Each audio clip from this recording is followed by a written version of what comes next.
Which member of the current Senate is... I'll start.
Hello? Hello? Testing. Hello? Ayan. O, di ba bagong gupit si Segi, oh. Hello, everybody. Welcome. Welcome to our lecture for today. Actually, dapat kayo ang nangwo-welcome sa akin. Bakit ako? Di ba? Alright. Hi, Valiant. I love the hair. O, di ba? Merry Christmas. Ay, hindi. Meron pa pala tayong meeting before Christmas. Hello. Can you guys hear me? Walang nagsasalita. I don't hear anything. Charip. Good morning. Ay, ayan. Mali-mala ang ano ko. Sorry. Wait. Lilipat tayo ng ano. Lilipat tayo ng... Kaya pala. Girl. Eto na naman tayo. Okay. Ayan. Okay na ba? Dali nga. Audio.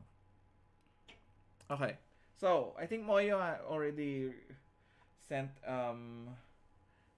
I already sent Moyo the copy of our lecture for today, right? Good morning. Okay, ayan na pala. Nag-reply na pala si Moyo. Hello everybody. How are you? Bago tayo mag-start.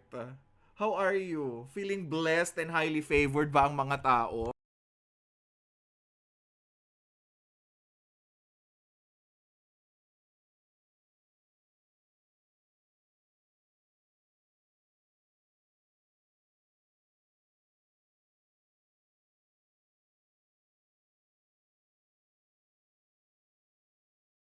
Sorry. Okay. I accidentally muted myself. Actually, medtech loss lang ang ituturo ko. Huwag kayong mag-alala. Madali lang to. Kinig lang tayo, ha, Valiant? Nasaan ang ano ko? Isa kong Junakis. Teka lang. Bakit kulang? Bakit kulang? Bakit wala si ano? At bakit wala din si Sir Marco nyo? Charit. Nandiyan ba si Sir Marco? Okay. Nandyan, sir. Ay, nandyan pala. Sorry, sir. Nandyan ka pala, Sir Marco. Sorry. Kine-question ko ang ano. Kine-question ko ang presence mo, Sir Marco. Nandyan ka pala. Akala ko absent ka. Anyways, Yes, I mo lang. Dapat may pasok sila ngayon kaso nag-strike. nag-strike sila? Nag-strike yung mga jeepney drivers. Akala ko sila ang nag-strike. Masasampal ko tong mga to. Hindi pa nga ako nagbigay ng exam. Nag-strike na kaagad. Sasampalin ko tong mga to. Okay. So, while we're preparing for I think Moyo, you can present our lecture for today. Madali lang ang exam natin. Madali lang ang exam natin sa ano. Ayokong pinahihirapan ng mga students sa medtech laws. Sa medtech laws, ha. I think Sir Marco knows that napakabait ko at napaka ano ko sa medtech laws. Hindi ako nagko-cause ng problema sa mga students pagka medtech laws ang subject. Okay. So, I think are we okay with the live stream? Oh yeah, I forgot to start with the live. There we go. Okay. So, I'm not presenting anything though. Hang on a sec. Where is it? All right. Okay. Right. I have to adjust some stuff. Crap. Window capture. Google Meet. Alisin nga natin Google Meet na yan. Dito ka. Ayan. Okay na, Moyo. Parang nawawala. Parang pangit ang ano natin. Waiting pa po ako dun sa ano sir, dun sa stream. Ay, okay. Sorry. May echo ba, class? Kung Wala naman po. wala. Ang galing naman ng binili natin na ano for ano na microphone. Capture method. Bakit hindi siya lumalabas? Anong kalokohan? Sige. Maganda yung mic. Hindi kayo naririnig pag nagsalita kayo. Yung boses ko lang na ano, no?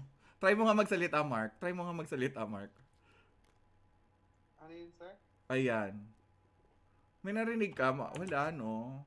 Bakit ayaw niya ano? Anong kalokohan to? Bongga, no? Wait lang. Ayusin ko lang tong ano. Saglit. Ulitin natin. Add sources. Oh. Alam ko na dapat to eh. Ilang araw na tayo nagaganto eh.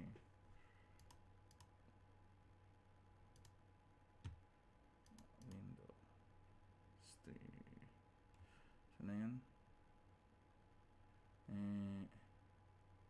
Meet.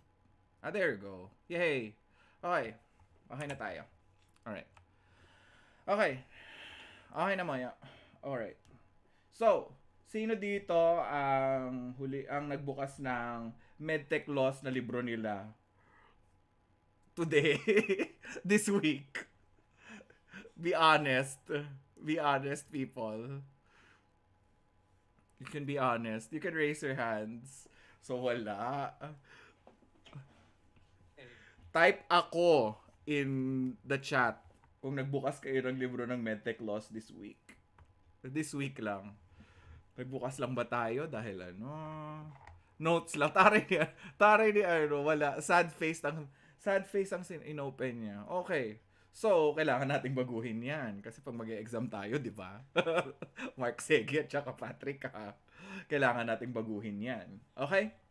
Alright, so, medtech laws, madali lang siya. All you got to do is memorize. It's about, I think 50% of your grade in the board exam, if I'm not mistaken. Please, we'll see later in the laws how much it is actually. Every major subject, clinical chemistry, microbiology, hematology, immunology, serology, and blood banking, and analysis of urine and body fluids has a hindi pala, Tagalog pala tayo dahil ang batas natin ay nakatagalog pala. Pero in English pa rin, di ba? Arte. Anyways, yun, may corresponding ano siya. May corresponding point system siya. And we'll see that one later, which is because it's indicated in our topic for today. So, without further ado, let's start our discussion with a prayer. Patingin nga natin ang next ano natin. Ayan. Mantakin din yung class. Tinanong yan sa board exam ko. Fill in the blank siya. Class, tinanong siya sa board exam ko. Walang halong biro, walang halong pang-i-etchos at walang halong pang-chacharot. Okay? Tinanong siya. Kaya dyan tayo magi-start muna. And pakita nga natin ang prayer. Now, I need somebody from the class to read the prayer and read it for us and start praying. Siyempre, paano ba tayo mag-start muna? In nomine Patri et Filii Spiritus Sancti, di ba? Ganon. Sa mga sa mga kababayan nating Muslim diyan, amin lang sa kanila, di ba? All right. Sino pwedeng mag-volunteer? Bigyan natin ng +1 Sir Marco, yung magkakapal ng mukha na mag-volunteer. Okay, Renmar. Ayan na si Renmar. Okay, lakasan mo ha, mahina ang boses mo doon sa video mo. Okay? Okay. Let us all, ay rinig po ba ako? Hindi ko alam. Class, naririnig ba si Renmar? Raise your hand if you... Oh, heart daw. Alright. Okay. Read the prayer for us. Oh, sorry. In the name of the Father, the Son, the Holy Spirit, or in nomine Patri et Filio Spiritus Sancto. Go. Let us all bow our heads and feel the presence of the Lord. God, who by calling us to the vocation of a medical technologies, has placed upon us the obligation of being a constant help in the scientific care of the sick, grant us by the divine light a deep insight into the serious responsibilities of our task.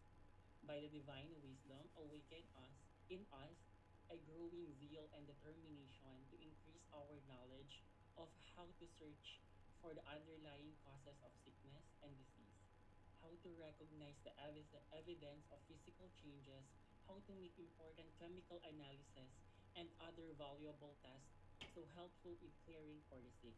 By the divine love, permit us in this way to share with those who directly care for the sick, that thus we may be constantly working through the eternal physician, Christ our Lord. Amen. Okay. Amen. Alright. Okay. So, iisa-isahin natin kung ano yung mga questions diyan. Paki-highlight na lang mo yung mga tinatanong diyan. Bakit ako nag-start sa ganyan, sir? Kasi tinatanong talaga siya sa board exam class. Okay? Recall question number 1 that I noticed that it's constantly being asked in the board exam throughout the years of my I would say short tenure of teaching this class. Eternal physician is always asked. Lagay nyo na dun sa eternal physician yung mga yan. What else is there? Vocation was also asked last time. Paki-highlight na din yan. Okay? What else?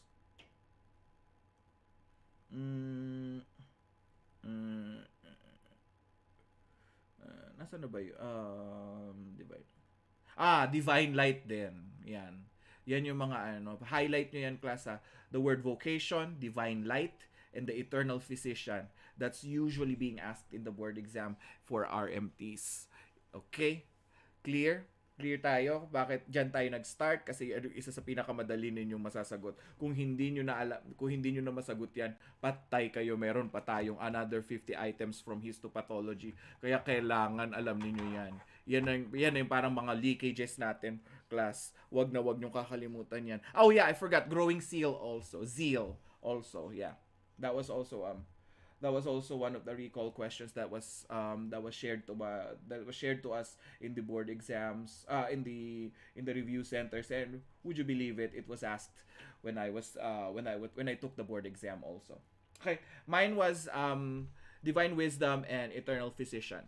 That was the thing that I remember those things because the review center told me to remember it. Okay, next slide tayo. Now, we have to talk about RA 5527. Please don't forget about RA 5527. This is the law for us medtechs, okay? I don't care if you are going to be a physician in the future, but for now, if you're going to take my class, you have to remember 5527. Okay? Wala akong pakialam kung magdodoktor kayo, okay?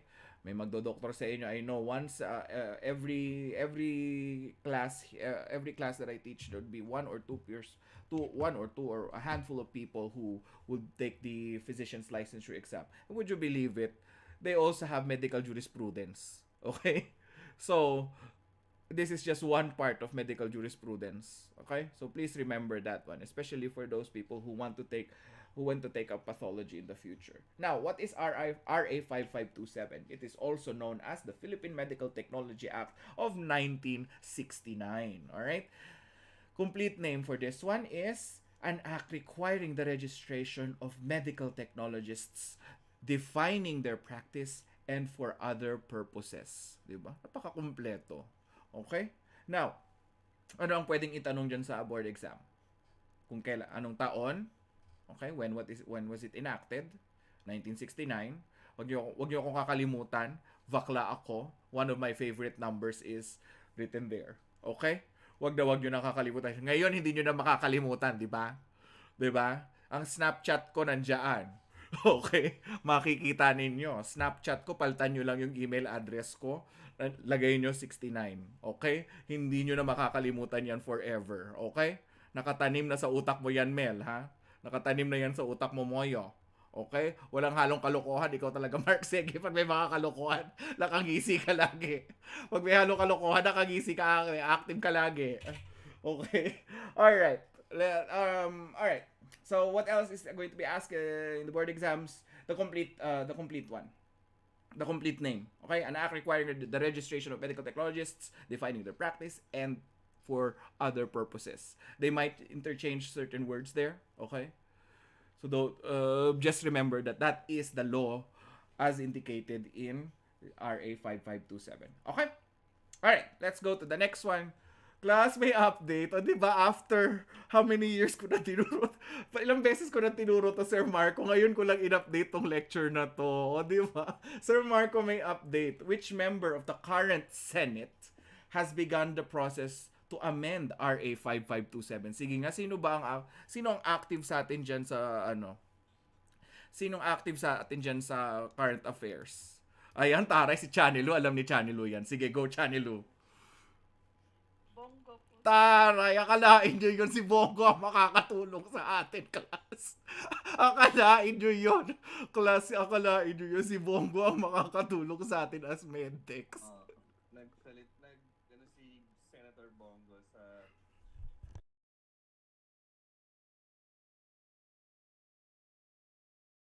Kita nyo, kung hindi nag-medtech yung anak ni Bongo, hindi pa gaganda ang natin, ang buhay natin as medtechs. Malay nyo next year, uuwi na ako because of Bongo, diba? How many years ba, Sir Marco, if kindly enlighten us as students, as me and your students, kasi I'm not privy to the knowledge of laws there in the Philippines. But from enactment, how long does it take for a law to become a law once it's been proposed? Well, that really depends sa Senate, no?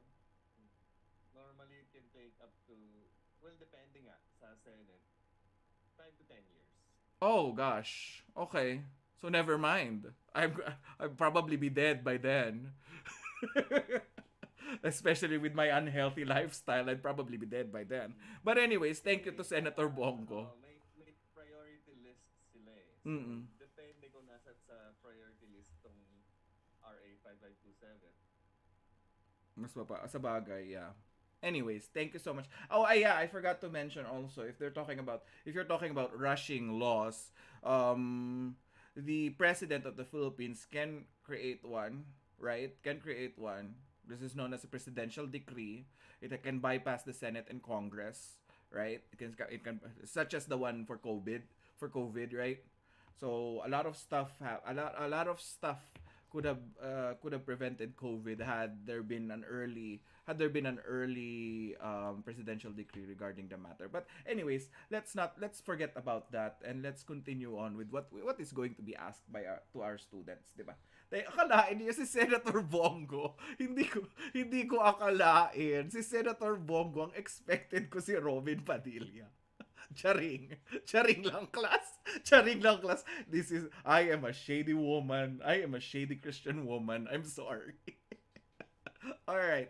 Let's continue.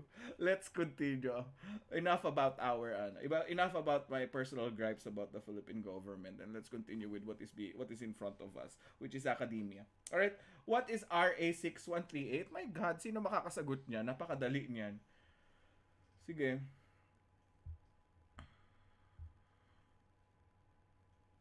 Who knows that one? Nobody? Okay. So RA 6138 is an amendment. Okay? It's an amendment numbered 5,527. Okay? Known as the Philippine Medical Technology, an act to amend certain sections. Okay? So don't confuse 5527 with 6318. Okay?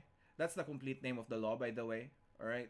If you look at the Philippine Constitution, the thick book that people usually carry with them, especially lawyers, and I think when you took your Philippine Consti, if you have Philippine Constitution there in CMCC, but when I was a student, we have the Philippine Consti book. It's this thick. I think it gets revised every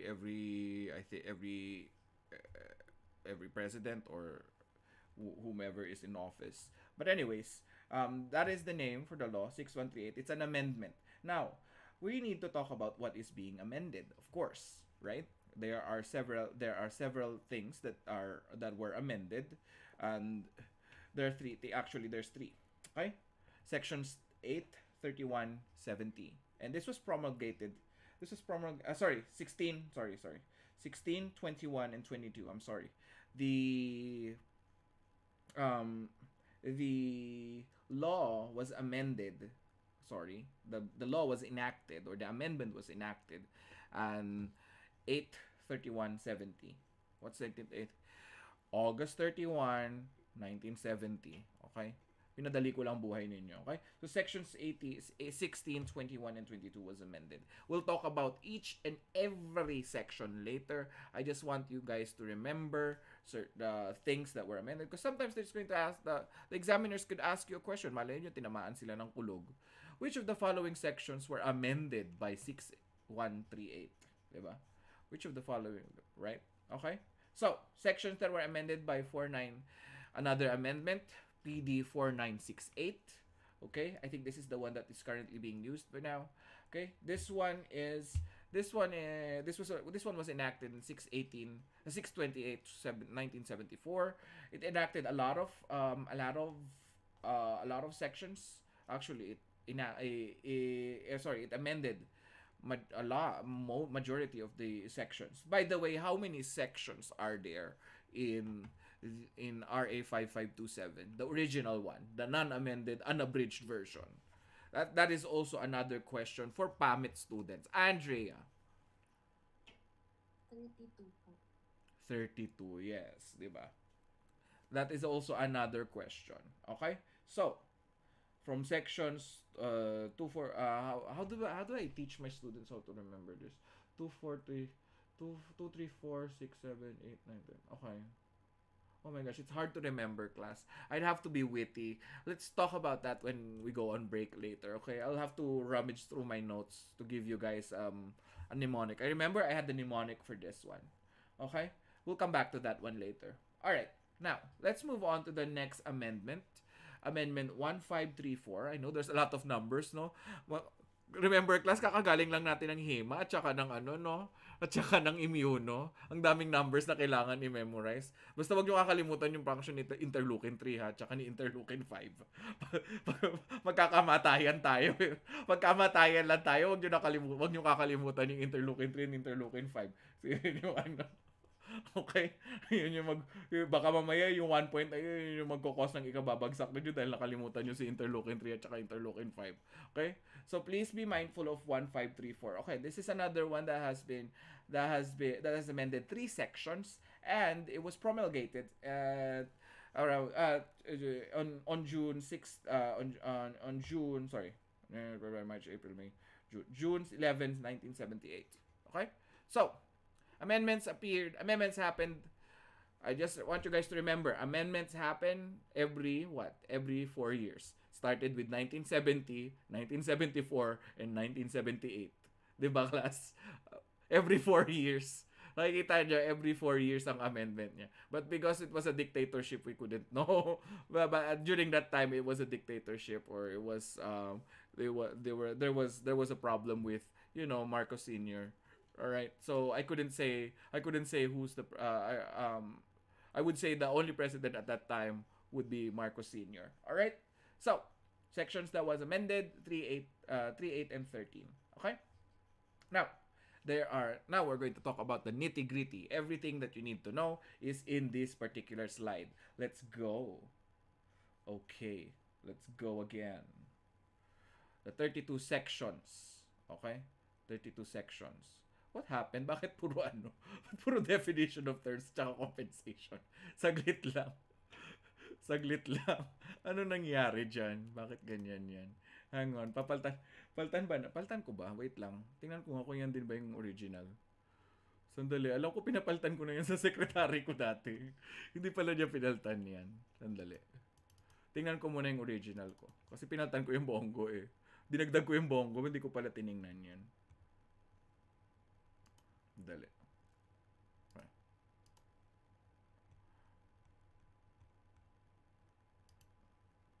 Definition of terms. No. Let me just go and double check. RA. Para mas maganda yung shortcut ninyo. Alright.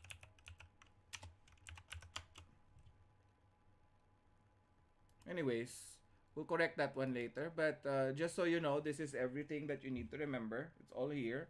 Let's go to the next slide, class. Ay, Moyo. Okay. 25, there's a lot also. Go again. There's more. Okay? So, everything there. Actually, ang naalala ko lang dyan, if you were to give me a question about medtech laws right now, I would only remember section 30, 31, and 33. You know why? Kasi napakadali lang. Separability clause, effectivity clause, repealing clause, and effectivity. Yun lang yung naaalala ko. Okay? Anyways, let's move on to the next slide. We'll talk about Senate Bill 21722. Senate Bill was authored by, it's a recent one, but it hasn't been updated. It hasn't been turned into a bill. It hasn't turned into a law yet. But it was enacted. It was authored. The bill was authored by Senator Edgardo Angara.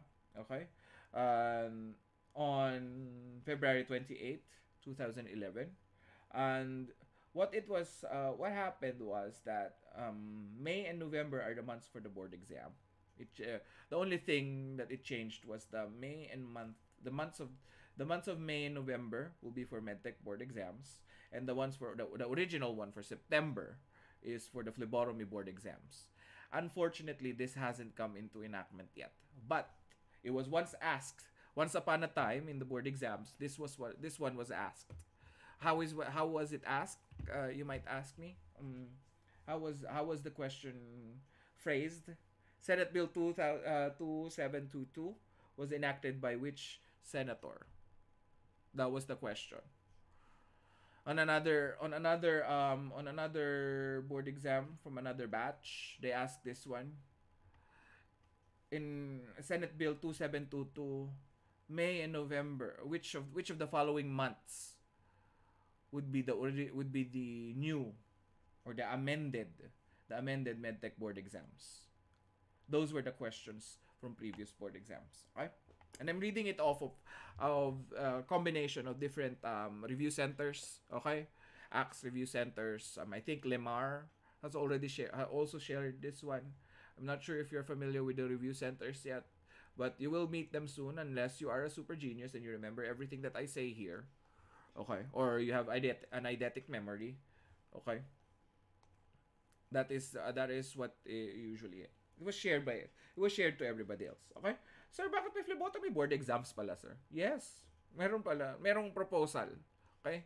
They wanted to make a separation between who collects the blood. Is it the nurse? Because in some hospitals, I'm not sure if you're familiar do sa mga nag-intern, yung talagang may clinical rotation na hindi yung a day in the life of sir ha or ma'am. Hindi yun na. Yung talagang nag-rotate. Mostly in public hospitals there in the Philippines I don't like to call it public hospitals. I want it to be a little bit I want to give it a little bit of more dignity. Let's call it a government facility, 'di ba? Government healthcare facilities, 'di ba? Mas maganda 'di ba pakinggan pag ganun ang terminology. Okay, government healthcare facilities in the Philippines usually have nurses collect blood. Okay? So nagalit ang ano. I think the reason why this was authored by Senator Angara is kasi big supporter at that time big supporter siya ng nurses. And there wasn't a distinction who would collect the blood because remember that the Philippines is overflowing with nurses but not a lot of jobs are available. Hence there is going to be a problem with what? Manpower, 'di ba? So in order for people to solve this crisis, tinanggal nila yung gustong i-separate yung trabaho ng phlebotomy from the nurses. Okay? Dati kasi common practice right now in the Philippines is sinasabay 'di ba sa pagpasok ng IV line ang blood collection. Pagpasok sa ER, tama ba ako? Mark Segi, pinagkukuha ba kayo ng dugo, Mark Segi? Yes po. Okay. Pag ang pasyente na sa ER, ganun ba ang ginagawa? Sabay ka na lang dito, sir, ganun. Because I did work in labor hospital. I think somewhere there in Cubao or Project 4. I didn't have to collect blood from patients in the ER. Pinapupunta lang ako para kunin yung sample. Yun lang ang ginagawa nila sa akin. Sa ICU hindi. Sa ICU din, pagka magpapalit sila ng swero. So that's the reason why I think Senator Angara I think that's the original purpose of this one. It is to separate who gets to collect the blood and make it official. Okay? But unfortunately, as you know, the practice of that undesirable effects of who gets to collect or where and how hasn't been resolved yet. And I hope with Senator Bongo's proposal, hopefully this one gets resolved. But anyway, let's move on to the next one. Section 2 of RA 5527. So you already know Section 1 is title. Section 2, Moyo, pakipalta na lang to mamaya Ayan ang Section 2. Section 2 is definition of terms. Section 3 is also listed as definition of terms to sa original kasi. Okay? Okay? So, let's go and start with Section 2. Section 2 is entitled Definition of Terms. Okay? And in Section 2, it defines the actual practice of the medical technologist, of a person who is registered as a medical technologist. Okay? So, definition of let's go to the next slide. Okay? So, the exclusive duties and responsibilities of a medical technologist under Section 2 of RA 5527. Do not forget, okay, class, examination of excretions, secretions, and tissues. Okay? Blood banking procedures and techniques, microbiology and parasitology procedures and techniques, and histopathology and cytopathologic techniques. So nakita nyo, anything that comes out of the body or is in the body, growing in the body, those are the responsibilities of a medtech. They examine them. Take note, they examine only and perform the tests We never give out diagnoses, okay? We know the diagnosis, but we never give out the diagnosis. Okay? That was one of my questions to my students a couple of years ago with Sir Marco. Okay? We never give out diagnoses even if the doctor knows that, or even if for example Renmar was my OBGYN. Okay, and Renmar was my OBGYN and I'm the medtech. And he said, bigay mo na sa akin yung result ng patient ko nung nagpa-run ako ng ano. Ako for example yung patient, tapos si Renmar is yung OBGYN. He ordered Down syndrome chromosomal studies, 'di ba? Okay, and Chanilu kasi katabi mo. Sorry, si Chanilu kasi yung katabi mo sa picture. Okay, Chanilu wanted to Chanilu is the medtech. So, si Renmar kinukulit si Chanilu. Chanilu, bigyan mo, ano ba? Down syndrome ba? Ganun. We never do that, okay? That is unethical. Or how Kim Kardashian would say, that is immoral and unethical. Yeah. Okay? But mostly unethical, okay? Because it's not wrong. Or there's no law written there that you can't tell anybody, because we don't have HIPAA, right? In the Philippines we don't have HIPAA. What is HIPAA? Health Information Protection Act, 'di ba? Wala tayong ganun sa Pilipinas. Kaya nga okay lang diyan. Kaya nga pagdating ng mga Pilipino dito sa Saudi at saka sa Dubai at saka sa dito sa US, okay? Naninibago sila kasi hindi mo pwedeng pag-uusapan yung pasyente. Pwede kang mahabla, class. Dito pwede kang makulong. Pwede kang matanggalan ng trabaho. Okay? Alright? Dito pwede kang makulong, actually. Meron akong katrabaho actually natanggal. Okay? Natanggal siya kasi nanggugulo siya ng email. Okay? So class, be mindful class. Diyan sa Pilipinas wala pa tayong HIPAA eh. It's unethical. That's why I said it's unethical. Alright? There is something in the law that says that you are only allowed to examine, but there's nothing written on it, right? Is it immoral? No, wala namang hindi mo naman shinare, hindi mo naman pinagkalat sa madla, 'di ba? Saka lang siya nagiging immoral. What's the difference between ethics and morality? Sige nga. Something being ethical and something being moral. Philosophy of man na tayo, bumalik tayo sa philosophy of man. Sige. What's the difference between something that is unethical and something that is immoral? Yes. What's the difference, Renmar? Remember last week I asked you to think like lawyers, di ba? Patrick. Tagal mo, Renmar. Si Patrick naman. Alam ko pag ethical, mostly related siya sa professional life eh. Parang Yes, that is correct. Workplace siya nag-a-apply. Kapag morality po as individuals and humans po yung as in general. Very well put. Thank you so much. Okay, so correct on the first one, profession has something to do with profession or manipulating the law is something unethical. Okay? To your own means. Okay? That's something unethical. But morality is something that only humans have done. Kaya nga ang isa sa mga insulto natin sa Pilipinas is what? Hayop ka. Because that indicates that you're what? You're an animal. You don't express or you don't exhibit signs of morality, 'di ba? So that's the difference between ethics and morality. Something could be immoral, but then again, it is what? It is ethical. I'll give you an example. Okay? To some people, abortion is immoral, but to some people, abortion is ethical. 'Di ba? Why? Sige. People who are knowledgeable of certain disease processes and maybe socio-economical advice would say it is ethical to allow somebody to undergo abortion. But somebody who has been indoctrinated with nothing but the Bible and nothing about scientific frontiers would later. All right? Are we still on? What happened? Okay, what happened?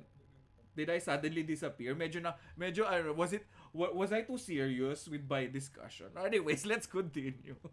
Was I too serious? My God. So anything that comes in and out of the body, anything that's in the body, anything that grows in the body, anything that can affect somebody that can affect somebody because it grew outside the body, or and whatever you process in histopathology and cytopathology, that is for you to examine and to test. But you are not allowed to come up with a diagnosis. Okay, that's the only thing that is being defined here in the definition of terms. Okay, let's go on to the next one. Okay, now there are some under section 2 of RA 5527. There are some procedures that a laboratory professional can do, but they are not exclusive to the profession. Okay? And these include clinical research, laboratory QC, okay, clinical laboratory QC, preparation of reagents and standards, and preservation and collection of specimens. Di ba? Anybody can do clinical research, right? Doctors, pharmacists, and nurses can do that. But it's not us for only. Clinical laboratory QC can be done by biomedical engineers, right? Okay.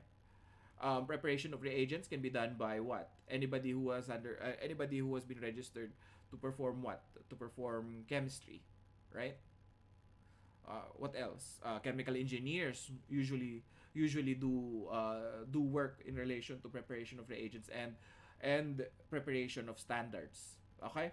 So be mindful of those things. We can do this, but it is not for medtechs alone. It's not solely for medtechs. Preservation and collection of specimens, of course, yes, right?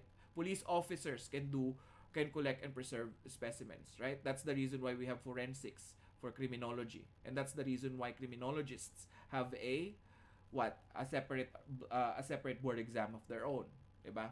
So it's not just for us, okay? So don't think that no, we do clinical research because we have a subject of research 1 and 2 when I was in undergraduate, when I was studying BSMT. Hoy, chill ka lang. Okay? Chill ka lang. Huwag masyadong makasarili ha. Okay? Research is for everyone. Okay? Isa din yan mamaya sa mga questions ko later when you guys go for your debate. Okay? Ayan, section 3. Pakipalitan yan ha mo. Hindi yung definition of terms. COMT. Ano yung COMT na yan? Paki-transcribe nga sa akin, ano ba yung COMT na yan, class? At meron pa ba yan ngayon dito sa Pilipinas? Sige nga. What is COMT? Kim Angelica. Council of Medical Technologies. Okay, wonderful. Thank you. Alright, Council of Medical Technologists. Okay? So, Council of Medical Technologists is composed of a lot of people actually. Alright? The chair is the Department of Higher Education. So we still have a Council of Medical Technology, right? But we need to remember that there are other people there. The chair is automatically the director of CHED, okay? Or the CHED, the director of higher education. And the PRC commissioner is the vice commissioner. There are members of them, of course. BRL. What is BRL? Who knows BRL? What is BRL? Class. Bureau of Research Laboratories. Mga panahon ni Marcos yan. Wala na ngayon yan eh. Okay? What is BOMT? Board of Medical Technologists. Okay? What about PSP? Who knows about PSP? Ooh, madami akong may tatanong. Mel. Philippine Society of Pathologists. Okay, wonderful. So may mga pathologists din. The president of PSP is there. Okay, it's included. PAMET president and the representatives of deans and schools of medtech and medtech and what? Public health. Public health is the course public health still offered here in the Philippines? Or can people still major public health? Yes. I think there's only one school in the Philippines that offers that one, or one university. Who knows that one? Patrick, nag-unmute ka kanina. Aksidente lang. Kuya. UP, very good. UPLB or UP Manila? Sa Manila po. Okay, very good. Okay, very good, very good, very good. Bakit? 'Di ba? Kasi dati nandoon ang sanitarium. Ang Manila Sanitarium malapit doon. 'Di ba? Kaya nandoon yung mga research nila natin. Okay? Actually, I'm not sure if familiar ba sila kay Miss Matulak? Nag-masters kasi si Miss Matulak. Si Miss Matulak lang kasi ang nag-share sa akin nito. Yung mga students daw ng public health, kawawa sila actually class. Kasi hindi sila katulad nating mga medtech students or people who are undergoing the MLS program. Bakit? Ano kasi they're more when they graduate, they're expected to be scientists. And they don't have the clinical know-how. Majority of the time they would be what? They would be majoring in parasitology, microbiology, epidemiology. These are and health ethics and health management. Bioinformatics also. Nasaan doon yung HEMA? Nasaan yung clinical parasite, clinical HEMA at saka immunology and serology?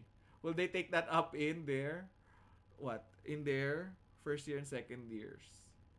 'Di ba? It's not considered as a professional subject for them. They don't have what you call professional subjects. Yun yung kwento sa akin ni Miss Mantulak. Oh, okay? So, more on microbiology and parasitology sila. I had a seatmate when I was taking the board exams. Hirap na hirap siya sa clinical microscopy. Kasi isang ano lang nila 'yon. Isang pasada lang sa kanila 'yon. It's like a 5-hour lecture. That's it. You can attend, you won't attend, it doesn't matter. 'Di ba? So lucky kayo guys kasi medtech ang kinukuha ninyo. And you have the clinical know-how. You know the clinical know-how. Pero when it comes to research, mas bongga sila, 'di ba? All right? Okay. So, remember class, the director is always the chair is the director of higher education, and vice chair is the PRC commissioner. Okay? The other members are those as follows. All right? Now, sabi ko kanina, ina-mention, 'di ba? So, that is our next slide. So, in our next slide, specific amendments to RA 5527 specified the council and the members of specified the council which specified, okay? So dati ano lang siya, appointees. Okay? Now because it was amended by a specific presidential decree, specifically presidential decree or PD 1534. Okay, next slide. That's PD 134. Nope, that one only. Okay, yeah, that one. That is the amendment to RA 5527. Before it was just appointed. Now, now the PAMET president and the PASMET president was added to the list. Okay? Kaya nandun yung next slide natin. Because of PD 1534. Okay? Let's go 2 slides from there. Okay? Section 4. Section 4 is the scope of the medical technology practice in the Philippines. Okay? That is the scope of the medical technology practice in the Philippines. Okay? So we've already mentioned that one earlier, right? Scope of the practice, right? It's just repeating everything again and again.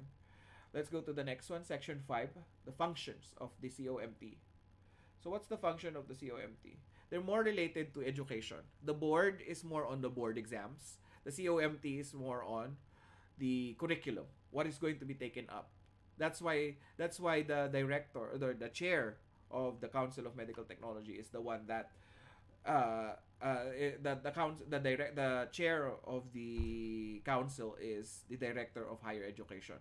So she will be the one to approve. Okay? Kaya nga isinama yung mga ano. Alright? Now, what is the function? They recommend the minimum required curriculum. So, yun yung mga subjects na tinitake nyo ngayon. May nabago ba sa curriculum nila, Sir Marco? If you're still there. Dinagdag na ba yung molecular biology sa kanila? Kasi narinig ko umuugong-ugong noong unang panahon, nung 2019, 2021, idadagdag yung molecular biology eh. Dinagdag na ba? Nag-molecular bio na ba kayo, class? Wala kayong molecular bio? Jomel, nag-like si Jomel. What is Meron na, sir.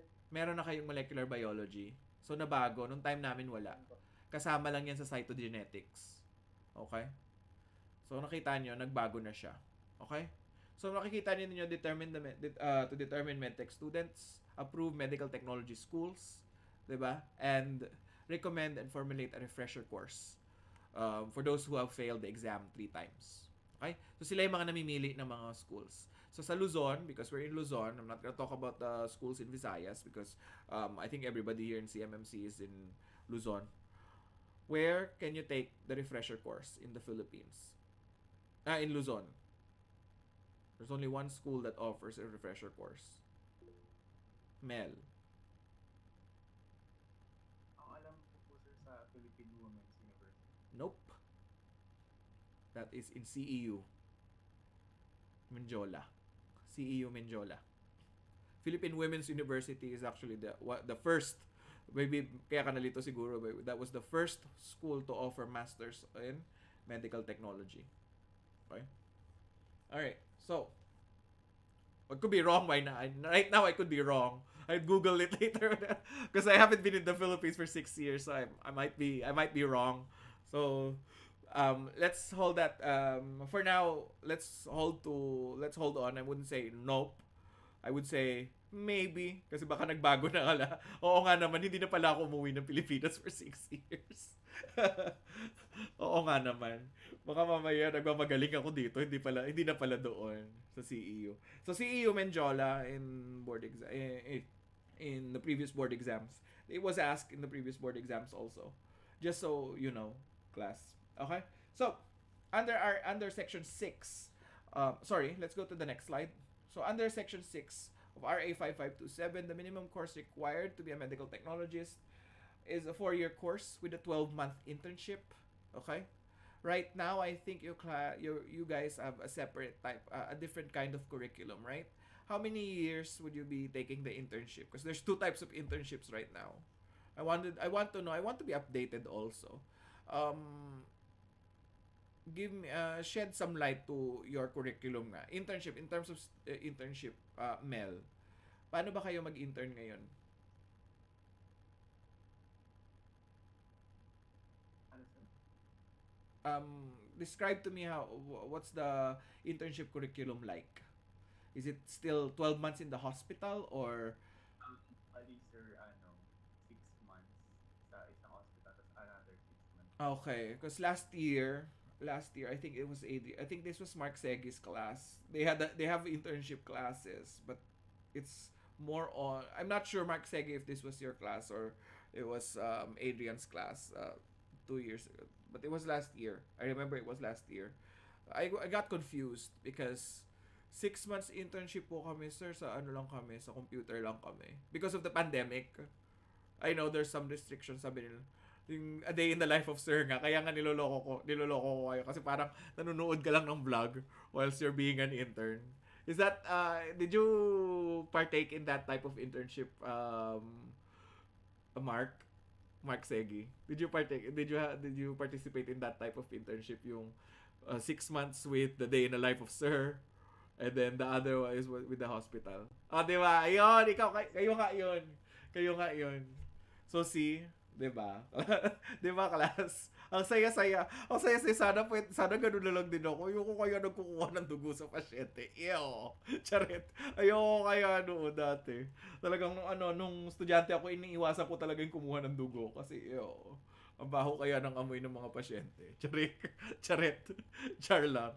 Okay, so right now it's 6 months 6 months. For me, it was 6 months internship.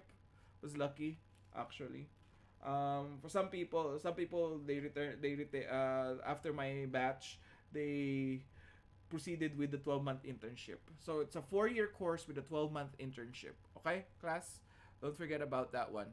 And it usually starts at the fourth year second semesters. If I'm not mistaken also. That's the reason why in the original law, the board exam is usually taken during the months of October and March, right? Kasi para hindi hindi nagkakumahog ang mga estudyante. Meron silang 3-month time to review. Okay? Yun yung reason kung bakit ganun. Alright? Okay. So, nothing has changed. So, ganun pa din. Thank you. Alright? Let's move on to section 7. I think section 7 is the next slide. Let's see, Moyo. Alright, so BOMT is the, what? The Board of Medical Technology. It's composed of, again, the chairman, which is two pathologists, and there are members, of course, medical technologists. Members are medical technologists. You can apply to be a board of you could apply or you could be nominated to be a board of medical technologists. And who nominates? Of course, it's under the nomination of PAMET. If you want to be somebody who wants to go into the political side of the practice, you can do so. But class, remember, in the Philippines, alam nyo na class, kailangan member kayo ng PAMET, ha? Baka mamaya dyan, ay gusto ko lang maging member, gusto ko lang maging ng board member. Hindi, meron kang pagdadaanan. Just like when you want to enter politics, di ba? You start first as an SK kasi 'di ba? Ganon. Then you become a barangay somebody who works in the barangay. Then you become a councilor, and then you apply to higher positions after serving your term as what I don't know, like alaga ni mayor as a councilor, and then after that. So again, if you wanted you have to undergo the politics of of the whole thing, and that is for some people it is fun, but personally for me I don't think that's fun because the practice is going to be compromised, especially if there is intention ill intent, 'di ba? Kaya ayoko talaga yung may politics talaga sa professional practice natin. Okay? Now, kung ako lang ang masusunod, dapat mga actual practicing medtechs from the pool, pupulutin parang Hunger Games lang. Ganun, pupulutin from 'di ba? Kasi meron tayong roster, 'di ba? From that pool of living medtechs, doon tayo kukuha randomly kasi doon mo makikita yung representative ng actual practice natin. Hindi naman doon sa mga nag-apply na nominate lang, 'di ba? They are the ones who would know what would be needed for the practice. Ganun, char lang. Okay? So, the office for somebody to be in office for the board of medical technologies, there's a 3-year term, okay?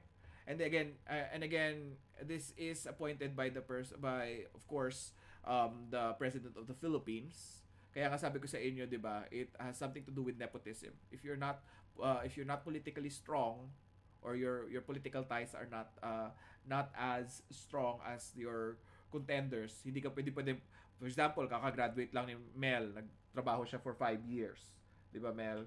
Sabi ko, parang gusto ko mag-contribute ng pagbabago sa Pilipinas, sa practice ng medtech. Gusto ko maging board member. Gusto ko idagdag natin ang cytogenetics kasi yun ang functions ng 'di ba? Yun ang functions ng board. Idagdag natin ang cytogenetics, and gusto na i-recommend ko sa Council of Medtech na dapat kasama yan. Ganon. 'Di ba? Ang OA pa ng may ganyan pa. Ganon. yung may halong taray pa. So ganon. Hindi pwede kasi malay ba ni Marcos Jr. kung sino si Mel, 'di ba? Out of the hundreds of thousands of medtechs alive or dead, who is Mel to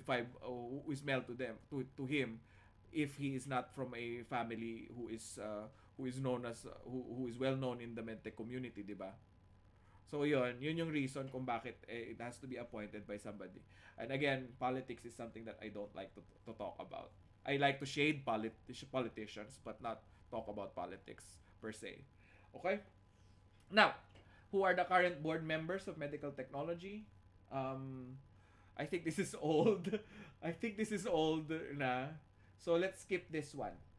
Usually the PRC website will be the source. That will be your assignment class. But previously, okay, Dr. Marilyn A. Cabal-Barza is the chairman, and Miriam Tantinko was one of the members, and then Marilyn Atienza was a member, but she wasn't included in the 2022 board exams because of COVID. Okay? Alright, so we can search in the PRC website who it is. Right now, that will be your assignment and bigyan ko na kayo ng parang bonus. Isa na yan sa mga questions niyo sa exam galing sa akin. Okay? So meron na kayong point, hindi na kayo pwedeng masiro sa exam ninyo ha. Okay? So tatlong taon na to nung last kong tinuro tong subject na to, so it must have been changed. Otherwise, there wasn't a change because it's not like the Philippine presidency. You can't reapply, 'di ba? Pag nag-president ka, 'di ba, hindi ka na pwede mag-reapply kasi nga to avoid dictatorship. Here as a board member, here to be a board member or the chairman of the board, you could be recommended several times over and over again even for your whole lifetime to become one of the board members. Anyways, let's move on to the next slide. Qualifications of a board member. Alright. So, sinabi nga natin 'di ba na pwedeng mag-apply si Mel, 'di ba? Suppose that he is qualified, everybody from the medtech community knows him, 'di ba? Member siya ng a lot of Facebook groups sa a lot of Facebook groups sa YouTube, sa Facebook, a lot of Facebook groups, Twitter also is well known. Is also a well-known advocate in many activities related to the practice of medical technology. Paano kung ano naman siya? American citizen pala siya. Hindi ka pwede. Okay? Yun pala. Ay, hala, hindi pala ako pwede, sir. Ang tagal-tagal ko nagpa-practice. Ang tatas ko mag-Tagalog. Tapos nalaman ko pala, hindi ko kinalkal kasi recently lang ako nagkalkal nung mag-a-apply na ako ng board exam. Filipino citizen pala dapat. Pagtingin niya, Filipino citizen, ay, hindi ako pwede. Ganon. So, ganon. Okay? Class, so those are, so let's show them the qualifications. Okay? So, the qualification is, of course, you have to be a Filipino citizen. Okay? You have to be of good moral character. So, hindi ka dapat nakulong. Okay? Hindi ka dapat, walang crimes against you or walang pending na cases. Okay? So, si Mark Sege, I think hindi na pwede kasali doon, di ba? Charing lang. Okay. If you want to be a chair, you have to be a pathologist or registered under you have to be either a fellow or you have to be duly registered as a pathologist because they after their pathology residency, somebody has to take a fellowship, right? So you have to be a fellow of the PSP. Okay? And then for medtechs, you have to be just registered as a medtech. Now, special considerations of special requirements rather that need to be considered. You have to have practiced MT 10 years prior to appointment. Okay? 10 years. Mali pala yung sabi ko kanina, Mel. Hindi pala 5 years. 10 years pala. Sorry. 10 years. Okay? So you have to practice this. You have to have practiced the profession for 10 years prior to appointment. Okay? So right now, I think pang 10-year anniversary ko na ata. Kasi last week was my 10-year anniversary as a medtech. 'Di ba? So last December, last birthday ko was my 10-year anniversary kasi I took the board exam. I took the board exam 2012, right? I took the board exam 2012. I've been practicing ever since with teaching on the side. So, I think, I think I'm 10 years. More than 10 years na, actually. Okay? So, pwede na ba ako mag-apply? No. Why? Because I'm teaching you guys. The last one is here. Right now, I'm teaching you guys. 'Di ba? Why? Bakit ba to? Bakit important tong last part? Kasi, para ma-avoid yung leakage. 'Di ba? Bakit? Sino ba ang gumagawa ng board exam? Kaya nga, board exam. 'Di ba? The people from the board are the ones who prepare the board exam. And that's the reason why the chair is a pathologist. Because he or she practices pathology, which is a branch of what? Clinical laboratory medicine and anatomic laboratory medicine, 'di ba? Right? Pathology is basically pathology, and anything underneath it, such as laboratory examination of body fluids, is under pathology. Okay, so they would be the one to they are specialists of the field. Okay, and of course to limit the questions to RMT. Syempre kailangan ng dalawang RMT, 'di ba? Now, the reason why an empty faculty, I'm not a member of the faculty, but if I applied right now, right, because I'm teaching you guys right now, I'm considered what, a resource speaker, right? Sir Marco can also apply as a medtech, as a board member, because why? He's still affiliated with CMCC, right? So if say for example, wala tinamaan ng kulog si Sir Marco, nag-resign siya ngayon. Kailangan pa niya mag-apply 2 years before maging board member. Okay? Clear ba? Clear ba sa inyo? Okay, tandaan ninyo ha. My questions, you have to be what? You have to think as a lawyer. Kailangan maraming alam. Sa exam ko, kailangan ninyong gumamit ng know-how. Hindi nyo kailangan mag-memorize sa akin ng laws na yan. Okay?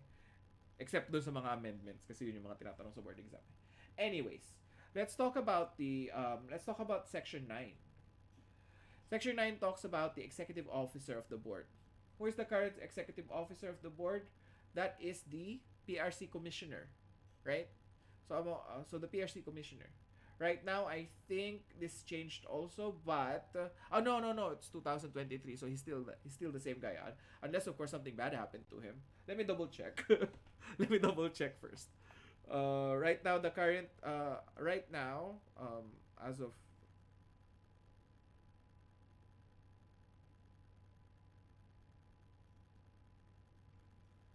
hang on a sec. Hang on.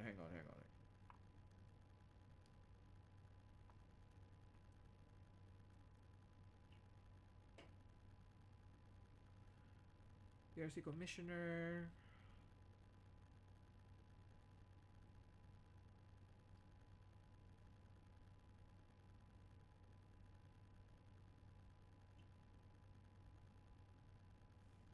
Oh no. The honorable judge Charito A. Zamora. Okay, so we have to change that one. It's now Charito A. Zamora. She was appointed October 3, 2022. Okay? So please write that one because you might be asked in the board exam about that one. This was an old one. This was an old lecture. Okay? Last year lang siya ha, by the way, class.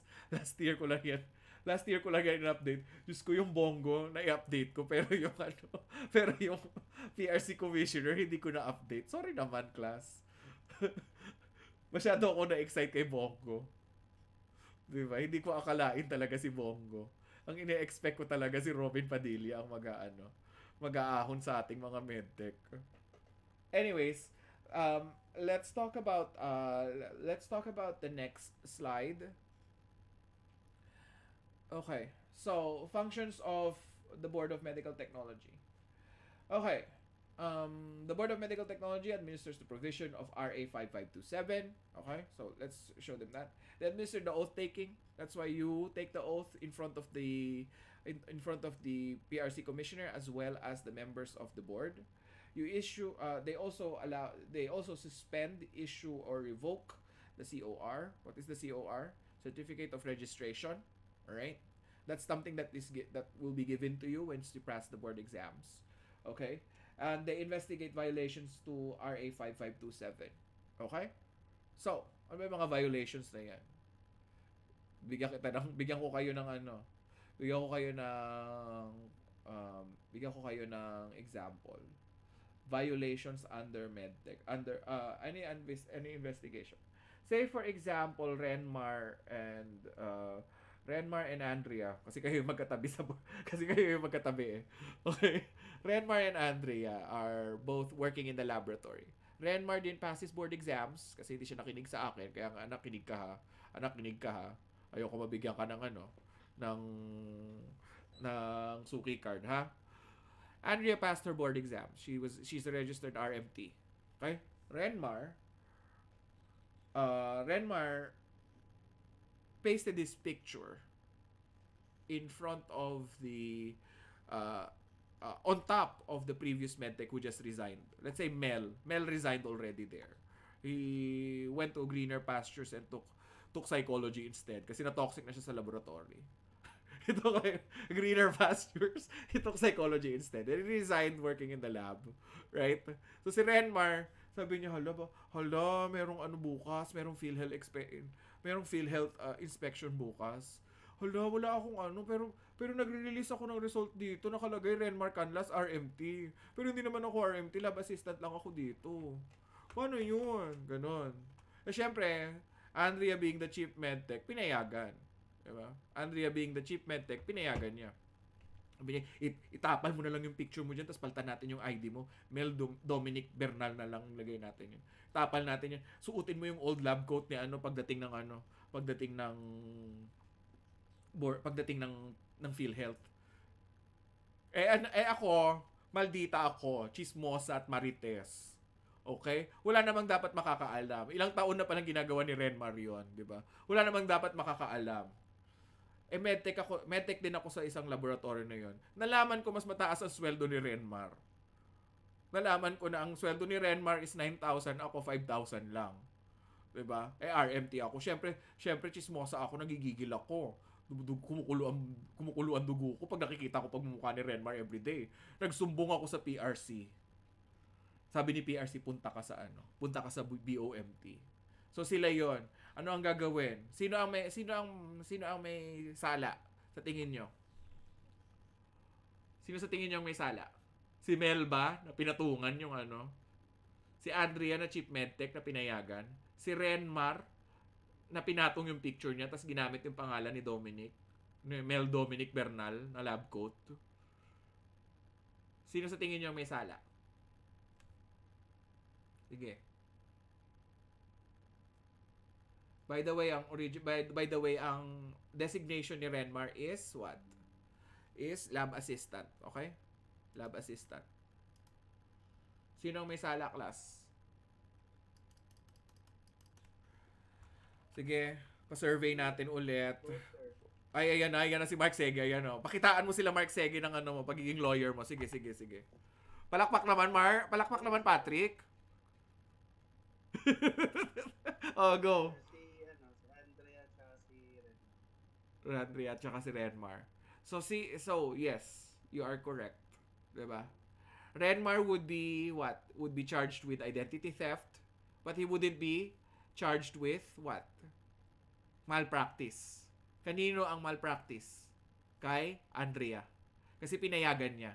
Remember, a medtech lab assistant can work under two lab assistants can work under Andrea because she is a registered medical technologist. Si Mel, ano naman ang kinalaman ni Mel dito? Hala po, Sir Rafi. Pupunta ka kay Sir Rafi, Mel. Doon natin mariresolve yan. Charing lang. Wala kinalaman si Mel unless pumayag si Mel. Unless there is substantial evidence that Mel actually knew that Renmar is using his name, he is not liable with anything. But he has to have his own lawyer. Kaya sabi ko, lumapit ka kay Kuya Rafi. Okay? Kay Sir Rafi, or Senator Rafi Tulfo. Kasi, mahal ang lawyer, Mel. Nagte-take off ka pa ng psychology. Kaya nga idinagdag ko yung psychology doon sa story. Kasi gusto ko you are in financial burden. Okay? Kita nyo kung bakit may reason kung bakit may mga sanga-sanga yung story ko, class. Okay? Kailangan you have to think like lawyers, class, ha? Doon sa exam ko, ha? Mahilig ako gumawa ng mga kalokohan. Okay? Alright. Last 2 years ago, I think I taught this class also. I think last year, Adrian's class, gusto nila magano sa akin. Gusto nila magreklamo sa akin. Nung nalaman ko nagrereklamo sila, bigla na lang sila nanahimik. Akala nila hindi papaabutin ni Sir Marco sa akin. May umaapila daw. Sabi ni Sir Marco sa akin, yung mga students ko umaapila, Sir Manuel. O sige, anong tanong nila? Bla bla bla bla bla. Mali-mali. Charing. O diba? Ako pa ang kinwestiyon. Binago ko lang naman yung kaso. Ang kaso is physician, pinaltan ko lang ng medtech. Identity theft. Ganun lang din naman yung ginawa ko. Wala namang pinagkaiba. Anyways, let's move on to the next. So, huwag kakalimutan yung functions ng board, by the way, ha. they administer the provision. So yun nga, lahat ng related to that, especially the board exams, okay? Oath taking, and then issue, but anything to do with your license when you pass the board exams. All right. Now, how can of course, hindi naman yan hindi naman that's the reason why you are lucky that you live in a country with democracy kasi merong checks and balances. Okay? If you're living in a country with absolute monarchy, meron tayong problema. Why? Kasi hindi pwede mangyari ang nangyayari sa Section 12. Pakita nga natin kung ano nasa Section 12. Diba? They would be omnipotent. A person who cannot be removed from a position is omnipotent and considered as a dictator. Kaya nga nilagay dyan sa sa Section 12. Kaya nga nagtataka ako paano nila nasabi na diktator si Marcos? Pwede naman pala magtanggal. Diba? Ayan na. Okay, class? Hindi ako maka-Marcos, hindi ako maka-anything. Okay? Wala akong pakialam. Pero nung binabasa ko tong batas natin, you would see, sir, because it was made I think 4 years I think the second year rather of his presidency. I don't think there was anything. I think the law was created for everybody. Okay? Kasi pwedeng tanggal. May mga checks and balances kasi. Okay? Now, how can somebody be removed as a board member? So, for example, Mel took up, hindi siya nag-psychology. Tinapos niya ng nag-aral ulit siya for another 8 years and he became a duly registered pathologist. And he is the chairman of the Board of Medical Technology. Okay? So, nalaman natin na nag-share si Renmar kay Mark Segi kasi awang-awa na si Mel kay Awang-awa na si Mel kay Mark Segi. Naka-platinum membership na siya sa CMCC. Iba na pati ang dean ng MT. College of Medical Technology. Sabi, awang-awa na si Mel. Sabi niya nakailang take na nakailang take and refresher courses na si Mark Segi. Sabi niya pagbigyan na nga natin, ibigay na natin ang upcoming exam kay Mark Segi. Si Patrick ganun din ang kaso. Pero bakit siya hindi nabigyan? Chismosa si Patrick. Nagalit si Patrick. Nagsumbong siya sa presidente.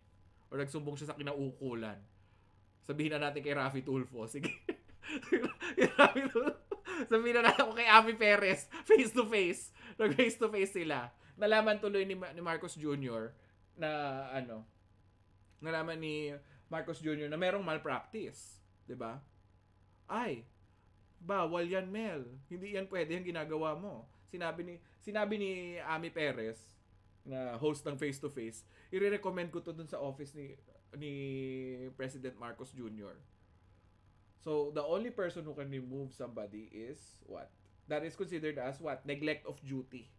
You are not following your duty. Although friends kayo ni Mark Segi, binigay mo pa rin yung board exam sa kanya, which is a big no-no.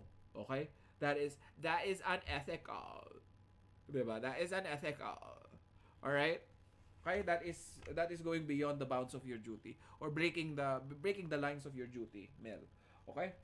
Well, of course, you're not going to do it kasi sinabi na natin, i-expose ko na yung future plans mo, Mel, eh. anyways, these are aside from neglect of duty, we were going to be what?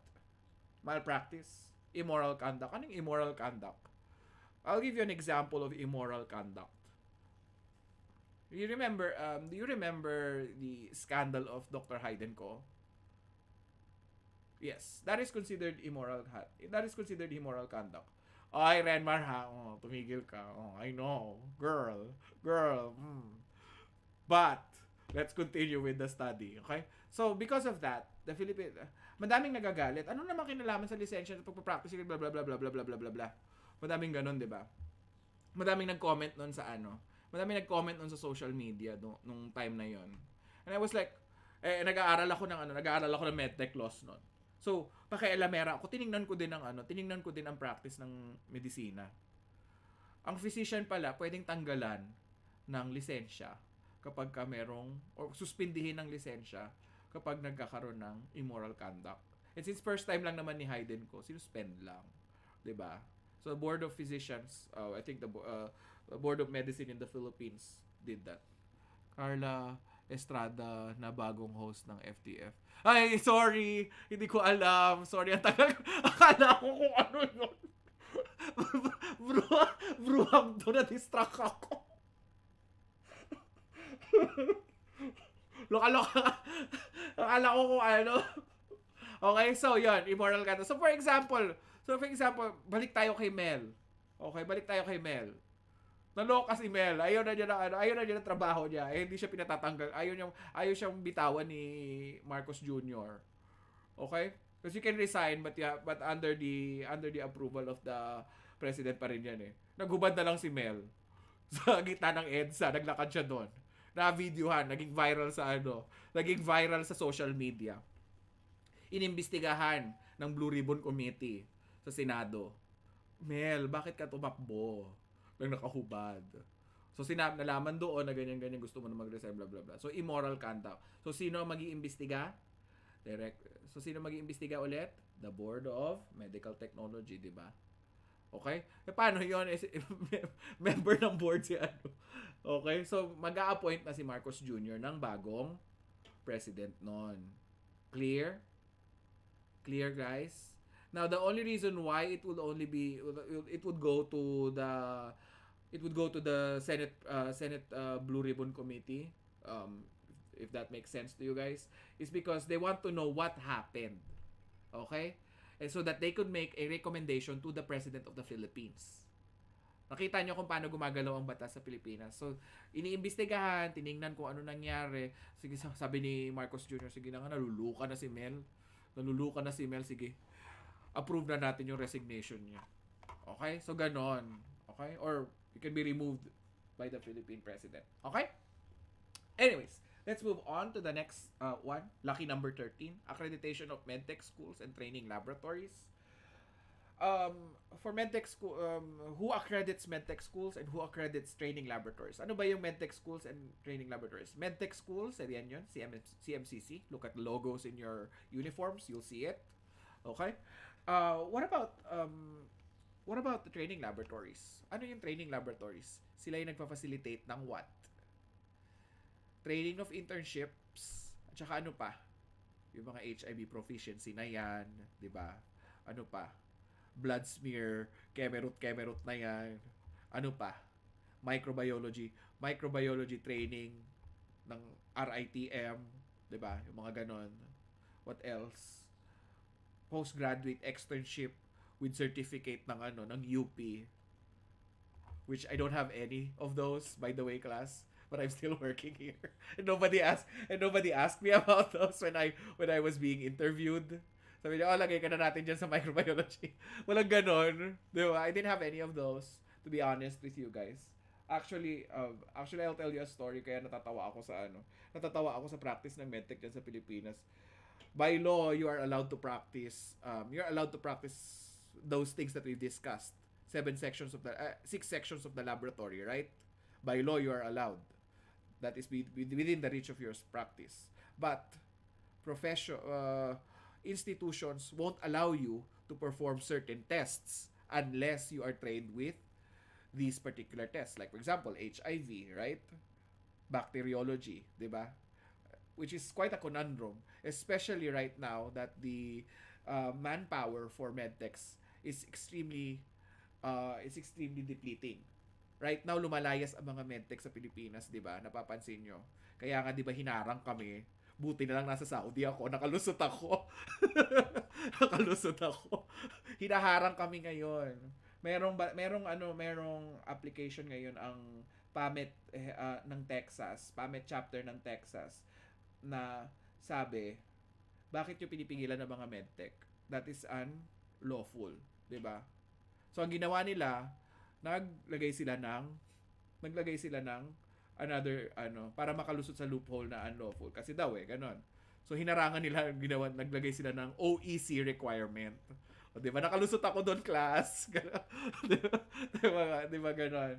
So I do not understand really why some hospitals in the Philippines tend to value certificate trainings which not only are they not applicable, some of the tests are obsolete, dun sa mga training tests na. Because I remember one of my friends attended a lecture for TB dots. Yung method ng yung TB examination is through smear methodologies pa. Wala yung molecular antigen training. 'Di ba?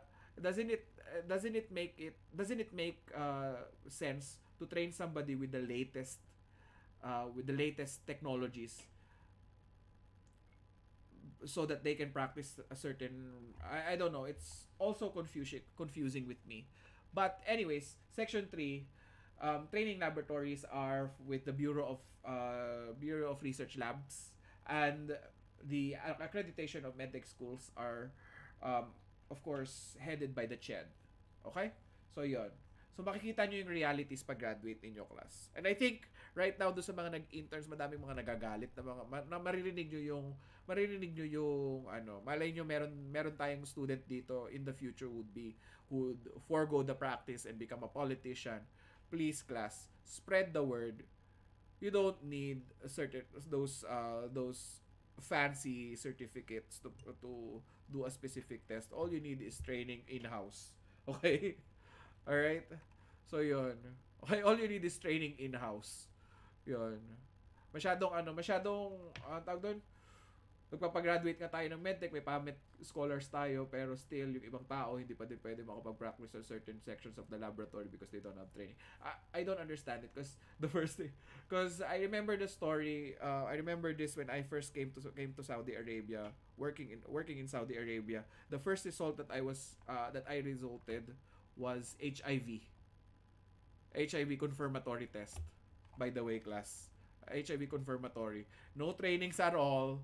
Nothing. No HIV. I asked my boss, really? You're asking me to release the result, doctor? He said, of course, you're medtech. You passed your exams, right? You went all the way here from the Philippines, taken all the exams, and then you're not going to be allowed to result it? Did you do your controls or anything? Is there something? That's the only thing that they will ask. Did you do your controls? Did you do proper maintenance of anything? That's the only thing that the other nationalities would ask. Which is a little bit sad actually. Kasi nga sa sarili nating bayan, 'di ba? Parang yung practice natin hindi nire-respeto. Pero dun sa iba, we are taken at a certain level of esteem outside the country. Kaya nakita nyo kung bakit gusto lumayas ng mga medtech sa Pilipinas. Okay?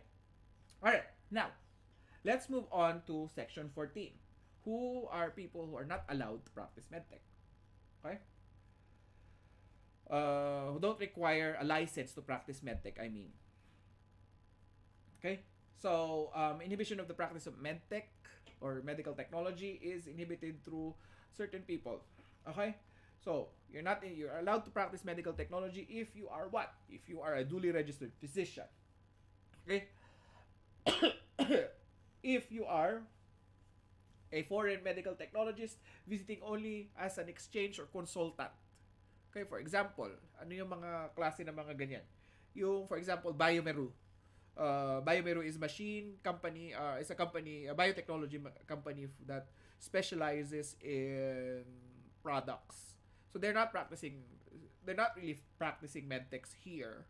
They probably licensed in their own countries, and they came from France, okay, or Germany, I think. France, Biomeru. Okay, Biomerux ang spelling. Ganyan ata yung spelling, Biomerux. Ganyan yung spelling, Biomeru pala ang basa nun. So they're either from France or Germany. So that to them they have their own licensure examinations or something to that effect. They are considered foreign medical people who come in, like field specialists would come in and they have laboratory training. They are only allowed to practice. They are only allowed to visit either for research or for product endorsements. Okay? And another one is military personnel. Okay? Military personnel from the US Army or from the US Armed Forces. Okay? Who works in the laboratory. Okay? So sila lang yun. Bakit special si number 3? Wala, actually matatanda na sila since 1969. I actually met one American who, excuse me, sandali. Okay. So I actually met one American who went to the Philippines, and he saw that prior. I think he went to the Philippines before World War after during World War II. Then he came back to the United States. Their job was to work in the BRL. Yun sila yung mga nagte-test ng anong problema, anong ginagawa, ano sa tingin yung tinetest nung Amerikano na yon dito. He works in microbiology. Ano sa tingin nyo, tinetest niya? Subic. STD. Very good. Very good, Chanelu. Very good. He worked in the microbiology department to test for STD. Why? Because nearby, the reason why the empty practice was by history, according to this American that I met here, an older person. He's around, I think, 70 or 80 years old na. According to him, U.S. Army camps in the Philippines are cesspools for sexually transmitted disease. Why? Because maraming what? Pakalat-kalat sa paligid. Kaya nga nadala ang practice ng medtech sa Pilipinas kasi naglalaboratory pala sila dito. Ganon. Wala pala silang practice of medtech dito. Yan yung history ng natin. Yan yung history ng practice natin. Nadala ang laboratory practice from the US. Kaya ang curriculum natin pati, makikita ninyo, almost similar with the American system. Kaya nga pagka pina-convert ninyo yung grades ninyo, matik ka agad, baccalaureate degree ka agad ang mga Pinoy. Okay? We'll talk about reciprocity later. But matik ka agad yan. Pag pina-convert nyo lang yung grades nyo to A and B, matik na yan. Baccalaureate degree ka agad kayo. Okay? One of the reasons why is because the US Army went here. They got a lot of sexually transmitted disease. Not just here in the Philippines. Not just there in the Philippines. Don't worry. Wala. Sa lang naman may mga babaeng mababa ang lipad. Okay? Hindi lang naman sa Pilipinas. Meron din sa Thailand. Meron din sa Vietnam. Huwag kayong mag-alala. And again, they also brought the practice of medical technology in those countries because of that. Okay? All right? A lot of research was actually done in the Philippines because of the US medtechs. Okay? So be thankful that the US Army went to Subic. Okay? So very good si Chanelu doon. Ang galing ni Chanelu. Pakibigyan nga ng +2 si Chanelu. Kanina pa sumasagot si Chanelu ng biglaan. Yung bongo din sa kanya din galing yon. Pakibigyan nga siya ng Alright. Now, so magkakalimutan na you are allowed to practice you are inhibited from practicing medical technology unless you are a duly registered medtech or a duly registered physician. Okay? You are a foreign medical technologist who is only visiting in exchange for product placement or whatever, or you are a veteran, or you are a medtech from the U.S. Army or a U.S. veteran or a veteran of somebody of veteran status. Okay? Now, let's talk about the examination. Ito na yung mga take-up ninyo. Kaya buti na lang hindi na sinagot ni Sir Marco yung tanong ko sa kanya kanina. Hopefully, wala pa rin nagbago. There are still some requirements. You still need your transcript of registration. You still need your TOR, transcript of registration. Okay? And then you have the NSO. Okay?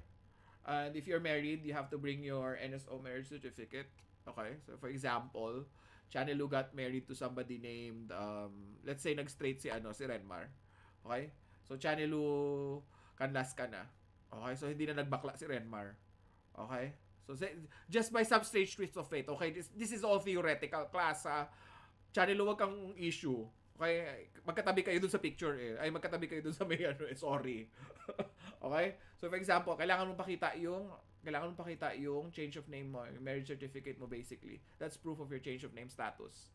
Okay, what else? Community tax certificate, you could buy that there in the PRC. You need that, but that is required also.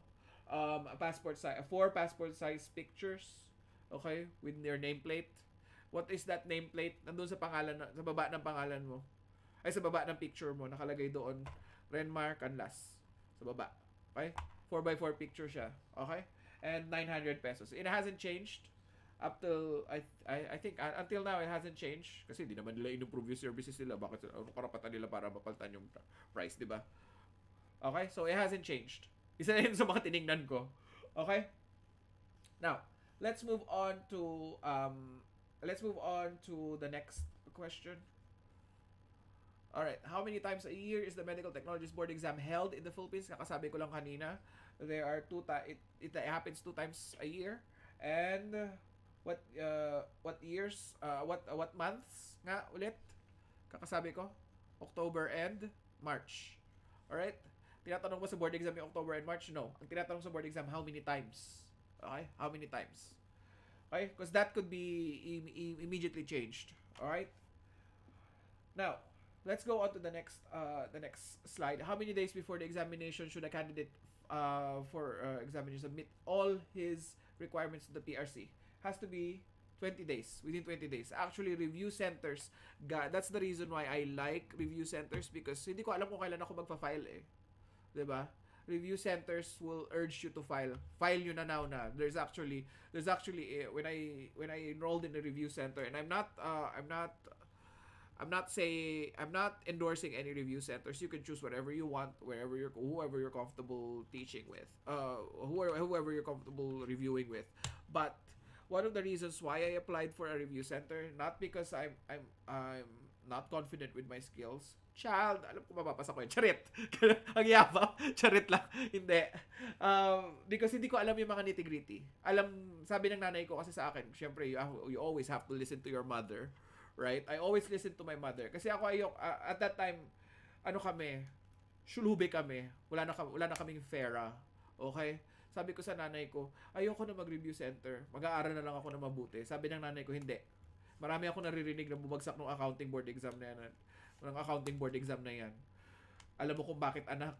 Hindi sila marunong magbilog ng shading. Doon yan tinuturo sa board exam. Yung mga nitty-gritty ng exam, doon tinuturo sa board review. Okay, kaya pinag-board review center ako ng nanay ko. Kahit na naghihirap na kami ng mga panahon na yon. Kaya shout out sa nanay ko. Thank you so much for urging me kahit na wala na kaming pera noon. 'Di ba? Kasi kaya ako napilitan magtrabaho sa morgue. Okay? Kaya kailangan makinig kayo sa parents ninyo. Okay? Right? Ayaw ko talaga kasi naawa ako kasi tapos na ako dapat, wala na dapat pakialam si mother sa akin eh. Sabi niya, hindi, mag-board exam ka, magbabayad ako. Ang price pa naman ng 16,000 eh. 'Di ba? 16,000. Siguro ngayon sa inyo mas mataas na. Kasi yung panahon ninyo iba na eh, 'di ba? Depende pa yan kung ASCP or combo na yan or may IELTS pa yan kasi ngayon may mga review center na combo meal na eh.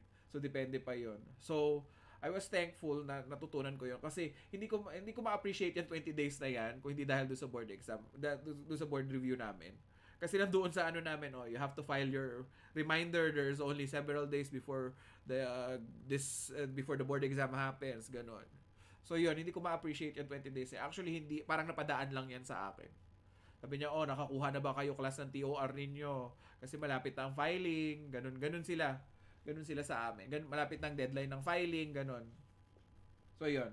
Pati yung ultimo pag-shade ng bill, ultimo yung pag-shade sa test paper, tinuturo sa amin yan. Kasi pwede kang bubagsak doon sa wrong shading. May maraming bumabagsak doon sa mali ang pag-shade. Okay, meron akong kaklase, sobrang talino niya. Hindi namin in-expect na babagsak siya. Alam niyo kung bakit pala? Doble yung shinade niya nung board exam niya. Na-recognize ni machine yung sagot niya sa dalawa. Yung sagot niya sa isang number, na-recognize ng machine kasi nga oldie na yung machine. Sabi niya, ang answer sa number 1 and number 2 is this one. So, lahat yon na-move lahat yung answers niya by one number. So nakita nyo kung paano kayo pwedeng magkamali sa board exam. Kaya I urge people to go to the review center because maybe there's new knowledge that I'm not privy to anymore. Yun. But hopefully there hasn't been any change. Okay? Kasi talaga mahirap ang buhay ngayon sa Pilipinas. But anyways, let's move on to the next one. Okay. So, under section 16 of RA 5527, what are the qualifications of an individual who want to partake in the Philippine Board Examinations for medtechs? Of course. Well, ayan na naman, paulit-ulit na naman. You have to be of good moral character. Of course. Kaya nga isa sa mga requirements na hinahanap ng ayoko magsabi ng masama. baka mabasa ng baka mapanood ng taga-PRC ito. Pero medyo may katarayan. Hinanap nasa ng good moral. Medyo may katarayan kasi yung nagano sa akin nun. Hopefully na-improve na nila yung services tsaka yung ano nila, yung interaction nila. Pero yeah, they ask for good moral also. Hindi ka nakasuhan or anything. You could be a graduate of BSMT or public health. You could be somebody who graduated from another profession, provided that you have been practicing medical technology 5 years before the promulgation of RA 5527, which is what? July 21, 1969. Okay? You could be of any other profession. So, for example, you graduated chemistry. You've been performing what? You've been performing laboratory tests for, I don't know, let's say Research Institute of Tropical Medicine in the Philippines. You're like you're 19. You were born. You started your profession. You started your profession 1963.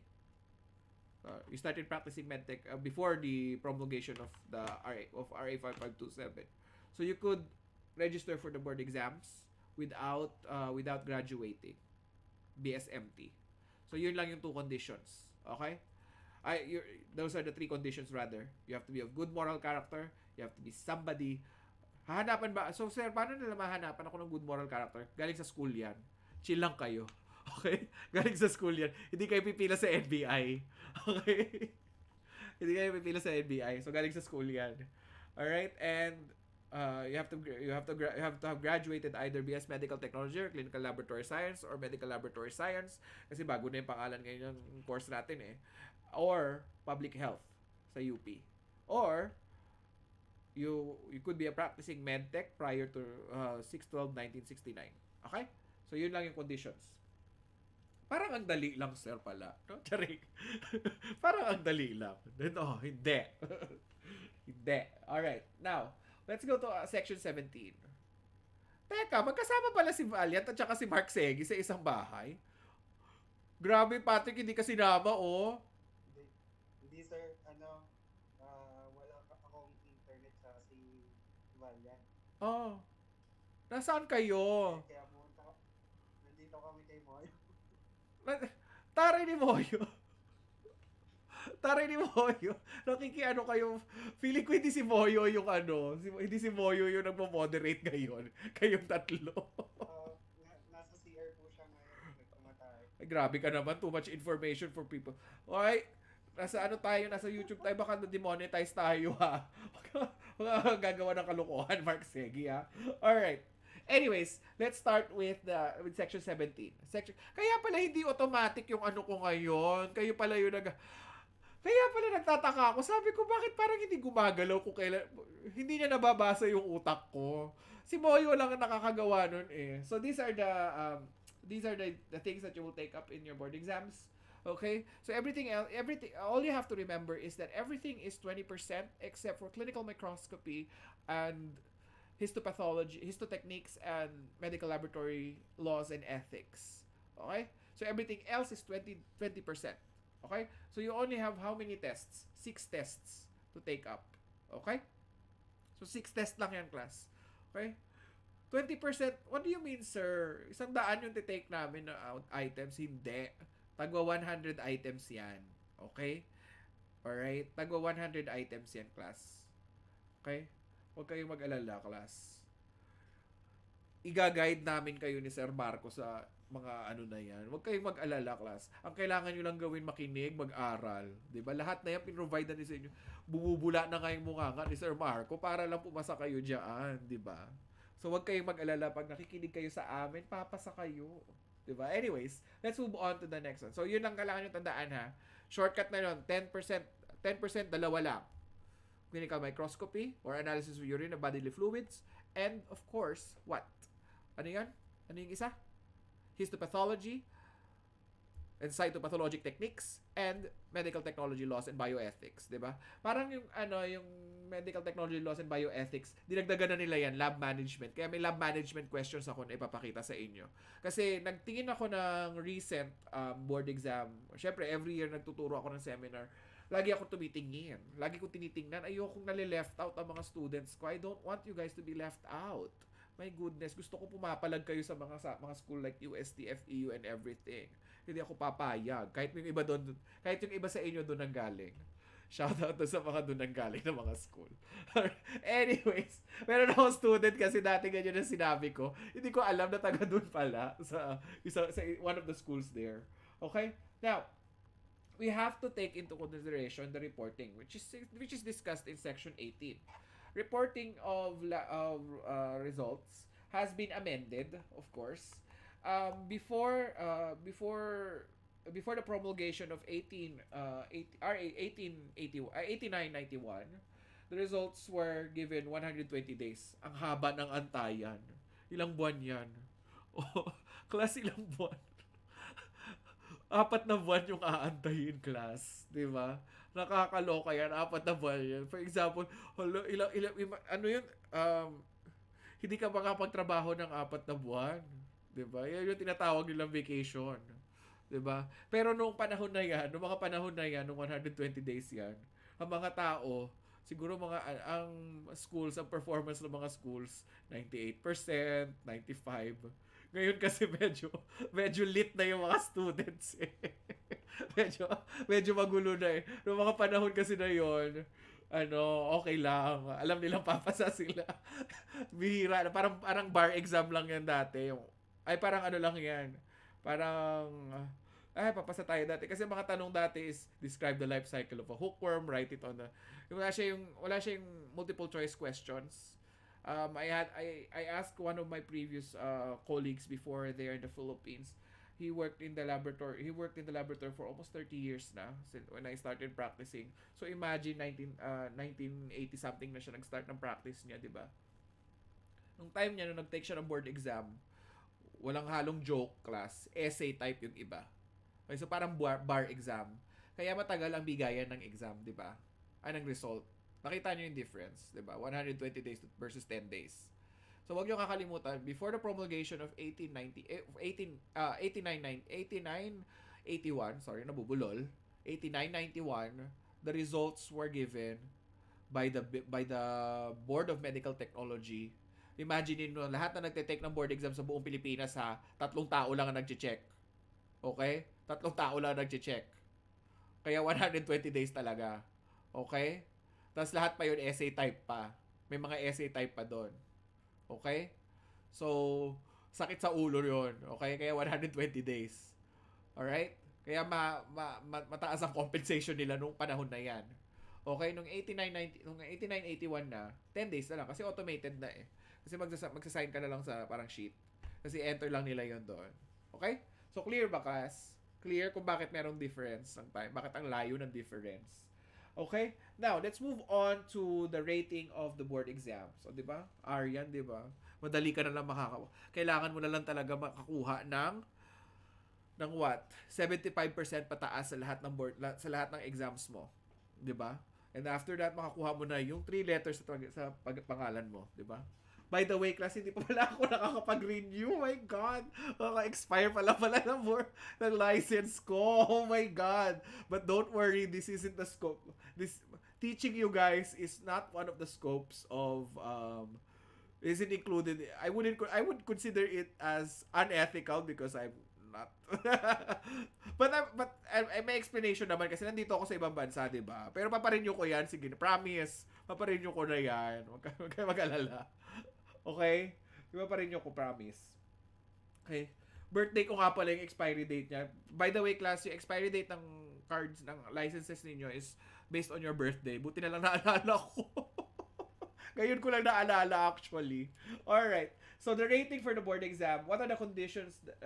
What conditions render a passing grade for the Philippine Medical Technologist board exams? To get a passing grade, pakita natin, you have to have what? 75%. A general average of 71%. No grade below 50%.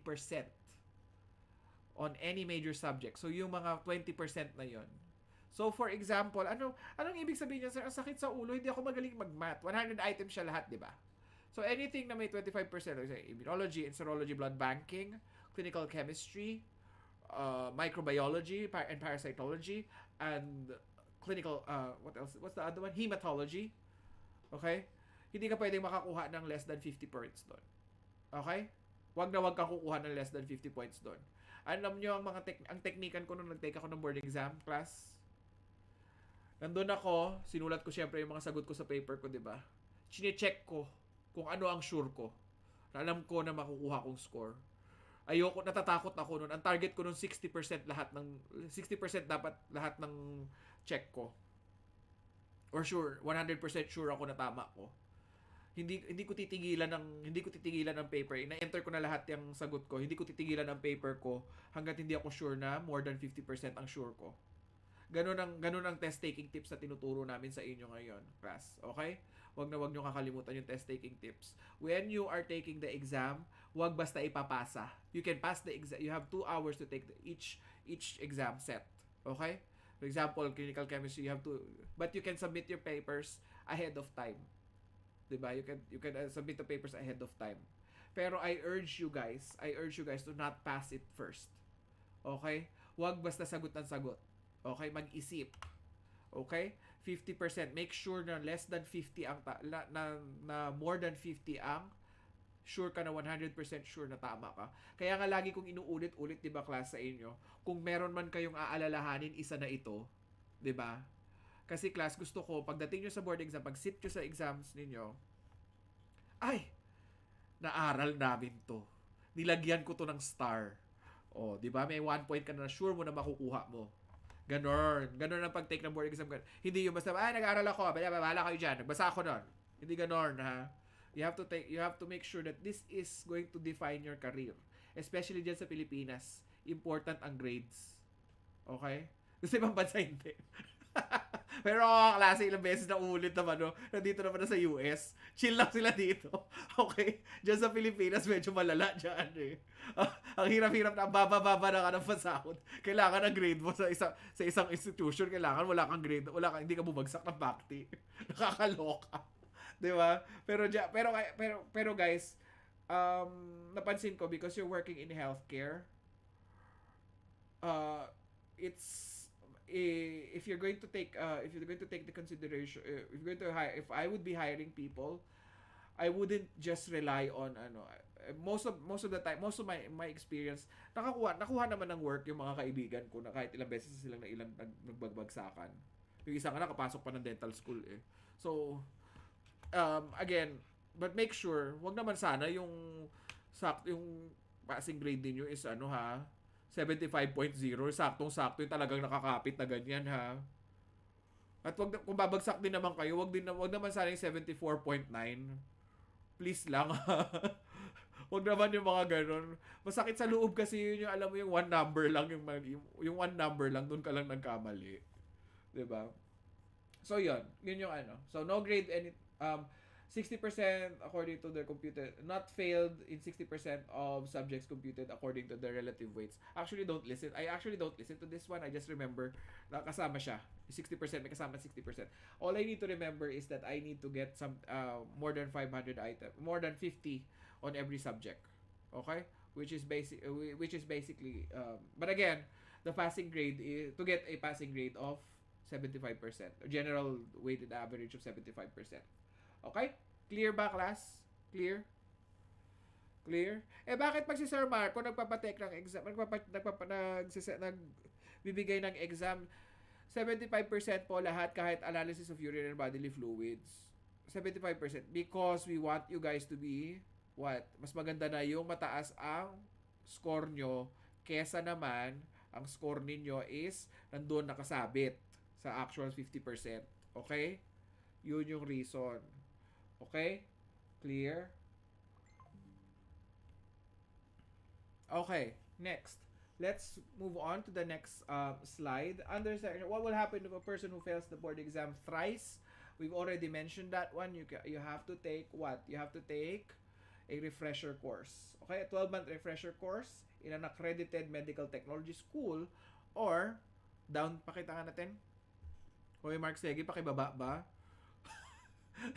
Wala na naman si Boyo. Nandiyan na siya. Okay. Pakibaba ba? Okay. So, 12% 12 months rather. 12 months refresher course in an accredited medical technology school or 12 months postgraduate training in an accredited lab. Okay? So sino nga yung nag-accredit ng mga yan for medtech schools? It's what? CHED. Okay? Kasi school, Commission on Higher Education. For accredited lab training facilities, ano naman 'yon? Tawag doon? BRL, Bureau of Research Laboratories. Okay? Clear? Clear? Clear ba, Chanelu? Okay. Biglang nawala ang mga tao. Ano nangyari? Nag-lag ba ako? Ba't biglang nawala kayo sabay-sabay? Natakot naman ako. Ano to? Ba't bigla kayo nawala sabay-sabay? Ay, ayan na. Bumalik na kayo sabay-sabay din. Okay naman po. Okay naman. Baka yung ano ko lang. Nag-lag siguro ako. Ba yan? Sabi, ano ba yan, Sir Manuel? Nasa US. Tapos ano? Charing. Okay. Now, oath-taking is section 20. Can we see section 20? Wala talaga yung ano ko. Wala talaga si Moyo dyan. Si Valiant ba yung ano? Si Valiant yung nag-ano? Hindi, sir. Bakit hindi focus si Moyo? Nandyan kasi kayo, kaya nadidistract si Moyo eh. Pwede ba doon kayo sa other room? Nadidistract ang aking moderator ha. Kayo ha. Hindi automatic. Oath taking is section 20. Usually pag sinabi ko next, go na yan eh. Kayong dalawa, Valiant at saka Mark ha. Dididistract. Wag lang kayo sa susunod dyan ha. Magkano ba ang internet dyan? Padadalhan ko na nga lang ng pera itong dalawang to. Yung for this class lang, for an 8-hour class, magkano ba yung only? Ha? Magkano? Bilisan nyo, sabihin nyo sa akin. Dari channel sumagot talaga sa channel.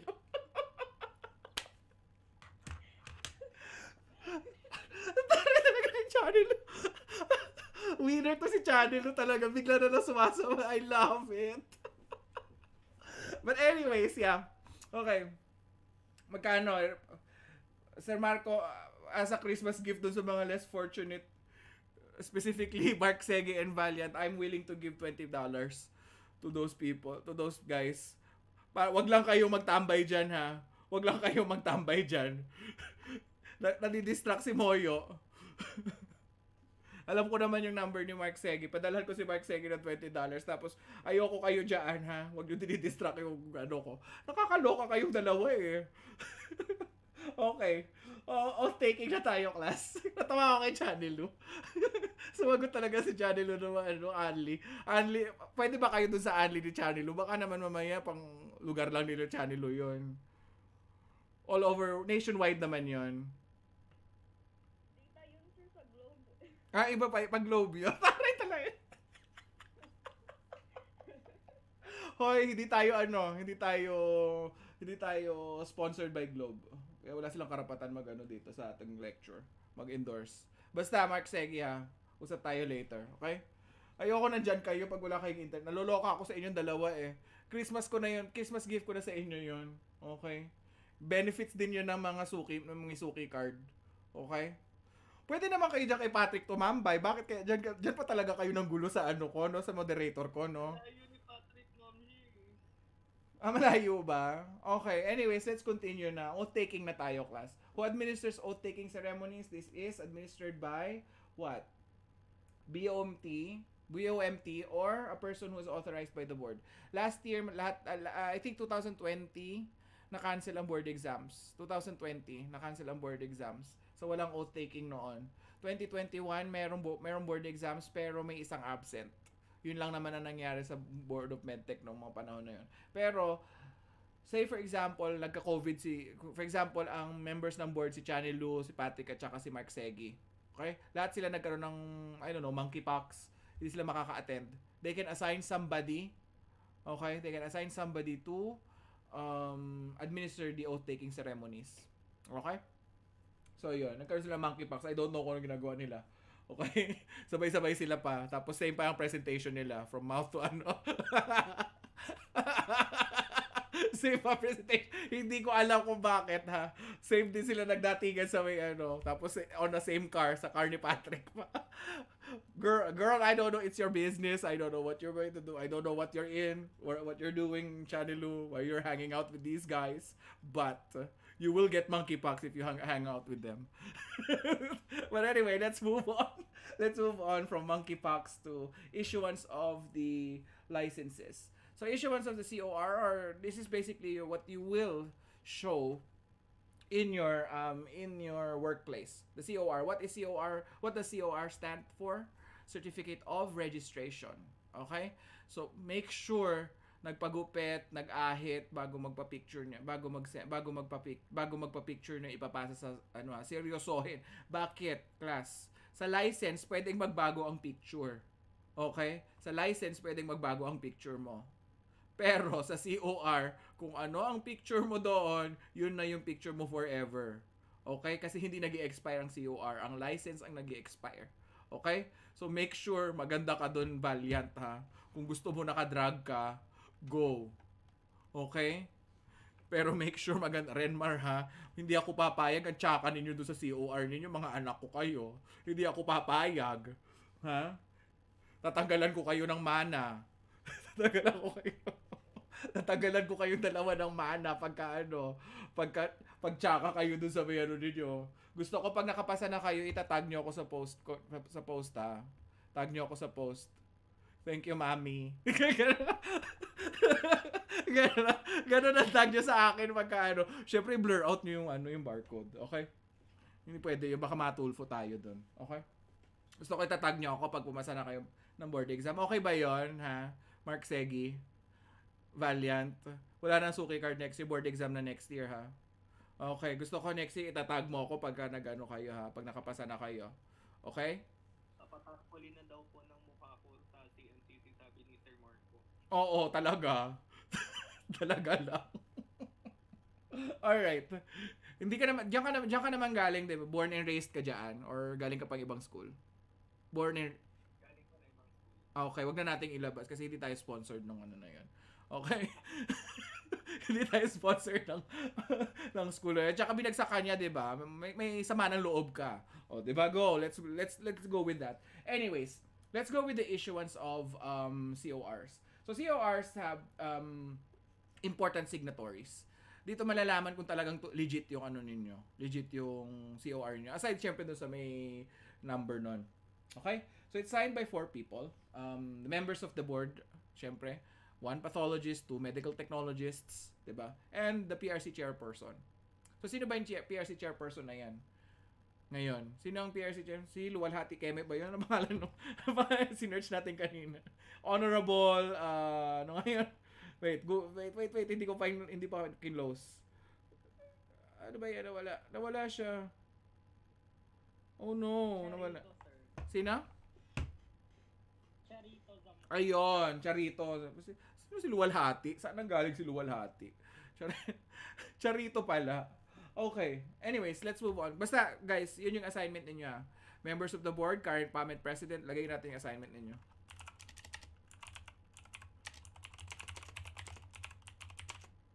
Board, PAMED president. Who else? PRC director, chairman. Yan. Okay? So sila lang yung pwede, ha? Sila lang yung pwedeng ano natin. Yung pwedeng mag-sign on. Pagka may additional na dagdag doon, pwedeng kasuhan. Okay? Falsification of ano yung documents. Keme. Or ano nga yan? May batas yun. Tinanong ko yun doon sa may kaibigan kong lawyer. Ano nga yan? There's something to do with documents, but not falsification. Falsification is Valiant passed the board exam, but Renmar is using it under his name. Kaya sabi, magkapatid kami. Hindi ba halata? Parehas kaming bright and beautiful. Hindi ganon. Hindi ganon sa real world ha. Walang ganong ilusyon ha. Huwag masyadong lit. Ganyan yung mga utak ng mga lit ngayon. Okay. Alright. RMT is just a letter. Mga ganon. RMT is just a letter. Yung mga ganong kaarte ha. Kaya a passing grade is just a... Huwag nyo akong etyosin ha. Huwag nyo akong etyosin. Well, hindi tatalab sa akin yung mga lit na yan na yung mga ano ninyo, yung mga anxiety attack ninyo kapag nakikita ninyo yung mga exam na yan. Dumaan lahat ng mga medtech sa ganyan. Hindi kayo pwedeng makalusot dyan. Okay. Alright. Upon receiving his COR, I think that's the next one. Yeah. Upon receiving his COR, wait. Chill ka lang. What should be done to the certificate if one should practice the profession? Actually, even researchers, they would post it, they would display it on their workplace. Dentists do it, right? When you go to the hospital, when you go to the dental clinics, nakikita nyo nakapost. Kasi it's mandated by law. You have to display it. Okay? Yan din yung isa sa mga hinahanap ng mga PhilHealth inspectors. Okay? I think that's I think the age requirement is the next one. Right? Age requirement to be issued for PRC license. So I graduated 20 years old. I didn't get my I took the board exam. I took the board exam when I was 20 years old. Passed the board exam when I was 20 years old. So at that time I couldn't get my license. Okay? So I couldn't get my license. So if you're greater than 21 years old, you could get your license na. But because I graduated early. Okay? Kaya nga isa din yan sa struggles nung nag-apply ako papuntang ibang bansa. Okay, medyo natagalan ako dahil diyan kasi kinwestiyon niya ng American Embassy. Bakit ganito? Gumraduate ka ng ganito tapos hindi ka wala kang ang license mo na issue lang after a year. Alam mo, sinabi ko na lang I failed the board exam once. Ganun na sinabi ko, tapos ang problema. tapos ang problema, 'di ba? Sometimes ganoon ang mga tirada. Dapat alam niyo yung mga kasi nakita ko na yan sa I failed the board exam once. Kahit hindi naman nag-fail ang Sir Manuel ninyo, 'di ba? Mukha ba ako magfe-fail? Valiant? Mukha ba ako Renmar? 'Di ba? Ako lang ang nag-i-issue ng what? Suki card. Isa ako sa reason kung bakit nagkakaroon ng issuance of Suki card. Okay? Hindi pala ako yung bumubula pala yung bunganga, yung nagbibigay ng Hindi pala ako. Isa lang ako sa mga dahilan. Okay? Alright. Graduate of MT naman tayo. Yung mga graduates of MT. Okay, so we're going to, we're talking about, okay. Let's skip that one because that one is an old profession. I think that one has been amended already. We've already discussed that last year. Okay, so this one. Let's talk about MTs or MLTs. MTs or MLTs are issued a COR even without examination. Under what condition? Under Section 22. Okay? So if you're an MT graduate who's been practicing for 3 years, let's go to the next slide. If you're a medtech who's been practicing for 3 years prior to RA 5527, you can be issued a license. Okay? If you're a graduate of other professions, but you began your practice 8 years before the said date, 6/21/1969. Kaya hindi nyo talaga siya makakalimutan kasi paulit-ulit siya eh. Okay? Kung meron man kayong tatandaan sa mga dates sa sinabi ko, yan ang tatandaan nyo. 6/21/1969. Hanggang ngayon hindi ko yan makakalimutan. 6/29/1969. Okay? If you're a profession from others, like for example, you're a graduate of botany, but you somehow got a job as a medtech or somebody who works in the lab. Okay, your duties and responsibilities were to perform laboratory tests. Okay? So, you started your practice before 1969, so you started your practice 1960. Diba? Can you be issued a license? Yes. Exempted ka na. Parang yan yung loyalty award mo for being a medtech, 'di ba?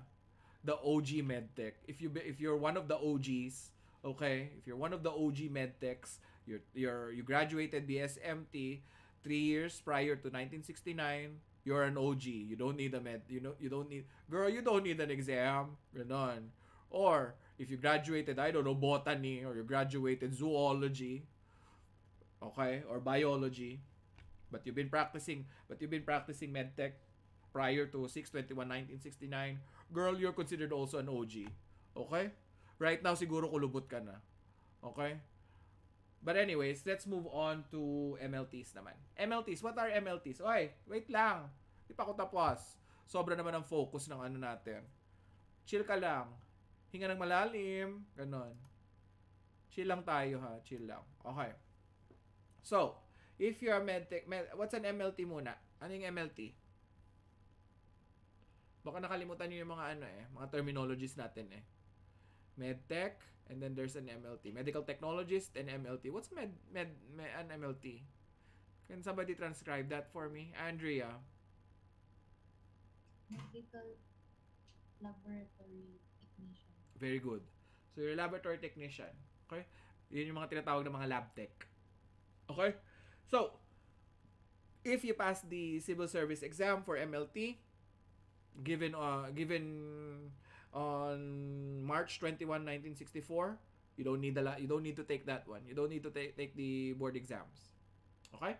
Or if you have 2 years of because in history according to history, or even here in the American system, you could have like an associate's degree. That's when you graduate. That's when you take the sophomore, you finished until sophomore year of your particular major, you'd be considered as somebody who be eligible as an MLT. Okay? Ganun dito sa US Kaya pwede ka mag-practice ng medtech as an MLT if you got an associate's degree. But that's not the topic of our discussion here. So for example, you graduated 2 years and then you rendered 1 year of service prior to 1969. You don't need to take the board exam. You're also an OG. Okay? Alright? Now, every year in college, 2 years of service may be substituted. Okay? So, for example, you practice way before, I think, 1955. Would you be considered as an OG? Yes, of course. Because every 2 years. That's considered as 2 years. More than how many years of rendering your service? 4... 6, 7, 8, 9, 10... Hindi ako magaling sa math. Basta more than 5 years. Hindi ako magaling sa math. 14 years daw. 14 years. 14 years sabi ng calculator dito. Hindi ako magaling sa math. Okay? So OG ka din nun. Okay? 10 years of service regardless of education. You are allowed to take the MLT. You're allowed to get an MLT license. Okay? MLT license iba yung license ng MLT at ng MedTech Huwag kakalimutan. Okay? What else? To be an MLT, you could have the following general averages. So hindi natatapos ang buhay natin class kapag nag-fail ng board exam Okay, may limitations na sa practice. Yun lang ang pinagkaiba. Pwede ba ako mag-apply, sir? Yes, ang dami kumukuha ng clinic na may license ng MLT. Chill lang kayo. Ang dami dyan sa may recto, yung mga nag-run ng mga para sa seaman. Huwag kayong mag-alala, class. Huwag kayong mag-alala. Hindi kayo maubusan ng trabaho. Okay? Ako pa, yung nag-apply ako papunta ng Saudi, class, ang daming naghahanap, class. Part-timer and everything. Ang kaklase ko ngayon, walang full-time na trabaho. Okay? Alam niyo kung saan siya nagtatrabaho? 5 different clinics dyan sa Manila. Ang kanyang transportation ay isang motor lamang. 'Di ba? Alam magkano ang kinikita niya sa 5 clinics na 'yon? Every month, kumukulang 30,000. Okay? Nung nagtatrabaho ako full-time sa isang ospital na hindi ko sasabihin kung saan kasi hindi naman sponsored ng video na to. Ang sweldo ko, wag kayong magugulat. Okay? 5,000 pesos. Yes. Totoo. Kaya ang Sir Manuel ninyo, walang ibang reason para magstay sa Pilipinas kasi wala naman akong uyab noon. 'Di ba? Alam niyo yung uyab? Hindi nila alam yung uyab. Okay. Yes, sir. Alam ko. Ay, taray talaga ni Channel Lu. Alam talaga ni Channel Lu lahat. Naloloka ako kay Channel Lu talaga. Bigla na lang pumapalag to si Channel Lu. Alright. Wala pa akong uyab na. Bakit ako mag-stay sa Pilipinas? I'm single and I'm ready to mingle. Diba? What man good akong uyab? Diba? Alright? Let's go to the next slide. Okay, how many MLTs can an RMT supervise in the clinical laboratory according to the law? Kakasabi ko lang kanina, 'di ba? Kaya nga nakasuhan si Andrea, 'di ba?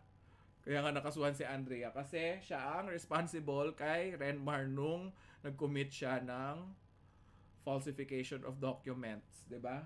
One RMT can handle 2 MLTs. So always one is to 2 ratio. And I know in reality it's not the norm. I know in reality that happen. I think here just so that the laboratory can function. I think there in the lab just so the laboratory can function. One RMT is to 10 medical laboratory techs, or sometimes is to 10. Ganun pa nga, just for the laboratory to function. Minsan nga ang trabaho lang ng RMT, siya pa yung chief medtech, siya pa ang punot dulo ng kababalaghan sa isang ospital. Okay? And kinukuhang part-timer.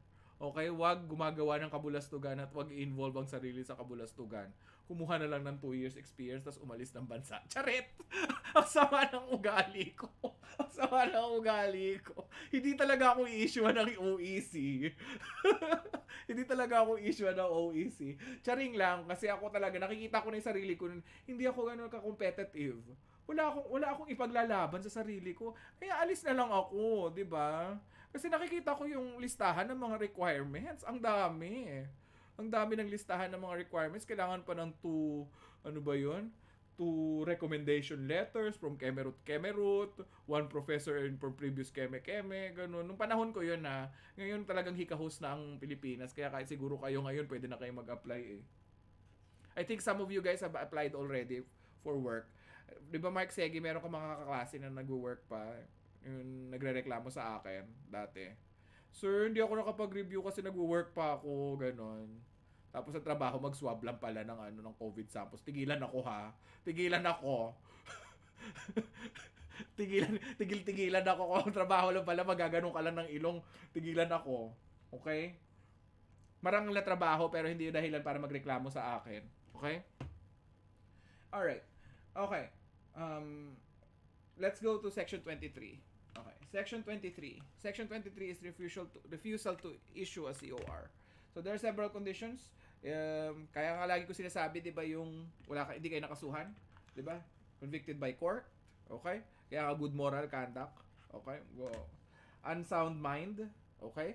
So kaya isa din yan kanina, kaya ginamit ko example si Mel, tumakbo siya nakahubad, 'di ba? Incurable communicable disease. Patay tayo diyan. Lalabas na naman ng Ethics and Morality Committee ko. Okay? Prior to 1990s, HIV was considered as a incurable communicable disease. The discovery of HIV was not identified yet, or there hasn't been any research about it yet. Hindi nila alam kung paano nakukuha. Okay? So you just develop Kaposi sarcoma followed by history of homosexual activity. Do you think they've amended this law already? True or false? True or false? Patay tayo, kailangan gumamit ng utak ang mga tao. Sige, ano natin? 1980 years. Imagine Valiant was born 1980. Mark Segi was born 1980. Okay? I was born 1980. There wasn't any knowledge or research about it yet. Oh, let's go deeper. 1975. Okay? History. I developed Kaposi sarcoma. He tested positive for HIV. Would I be given a would I be denied of a license?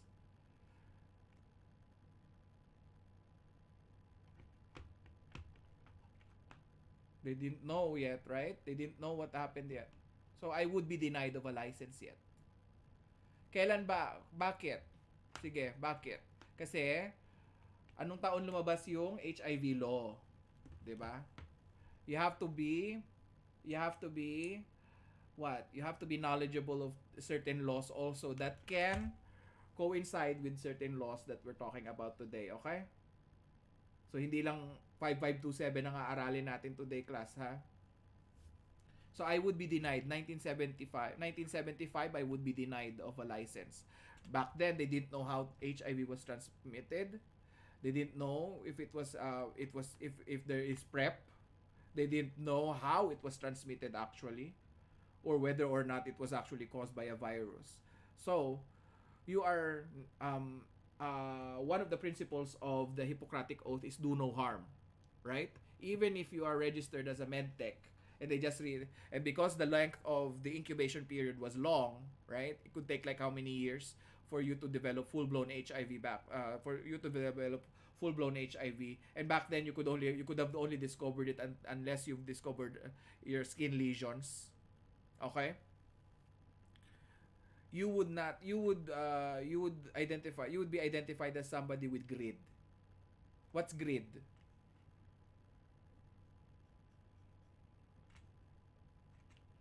Anybody knows what's grid? Patay tayo. Isa yan sa mga debate questions natin mamaya. My goodness. Meron din yan, lalabas din yan sa exam ko. Isip-isip. Remember, I'm not asking you to be medtechs today. I'm asking you guys to be lawyers today. Diba? What's grid muna? Grid. Krisha. Sir, AIDS po. Oo nga, but I want you to transcribe it. I know it's AIDS. Everybody knows it's AIDS. Yes, but what is grid? You have HIV infection and then you have full-blown AIDS, which is also known as grid. What is grid?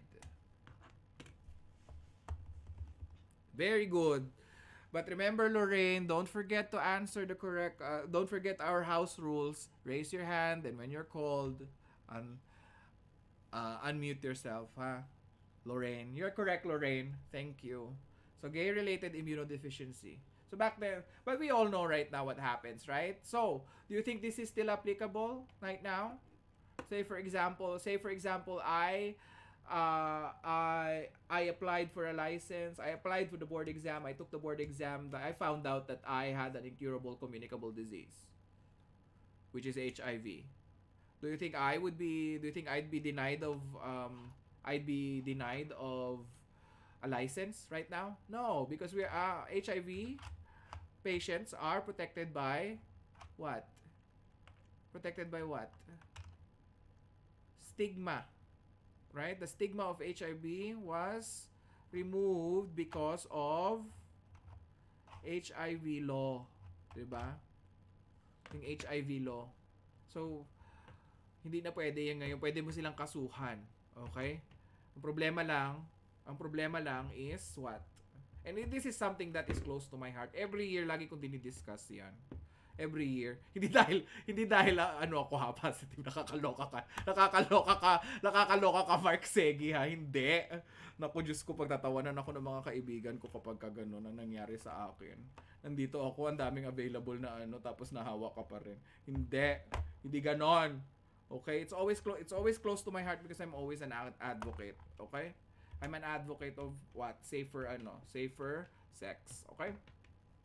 Laging safe tayo. Kung meron ngang yun nga ang isa sa mga sinuggest ko nung student council, yung sa student council namin dati. Kung merong ma-invent during our time, please, during our time may ma-invent na vaccine for HIV, ibigay sa mga interns. Okay? Isa sa mga requirement 'yon, 'di ba? Yun yung isa sa mga advocacies ko noon nung estudyante pa ako. Syempre nagpapakyut pa ako sa dean noon dahil gusto ko makakuha ng grade at gusto ko madala sa magandang ospital para doon ako mag-intern, 'di ba? Ayoko madala sa Tsaka. 'Di ba? Syempre nagpapakyut ako noon. Kaya ganoon yung mga advocacies ko noon. Tapos malalaman ko secretary lang ako. Nakakaloka. Hindi ako naging president. Ay, naging president pala ako. Ang trabaho ko lang pala gumawa ng schedule ng exam, mag-schedule ng mga set 1, set A ng exams. Nakakabuisit. Ibig sabihin, set 1, set 2, nandun ako present kahit hindi na ako mag-i-exam. Di ba? Nakakabuisit, di ba, class? Okay.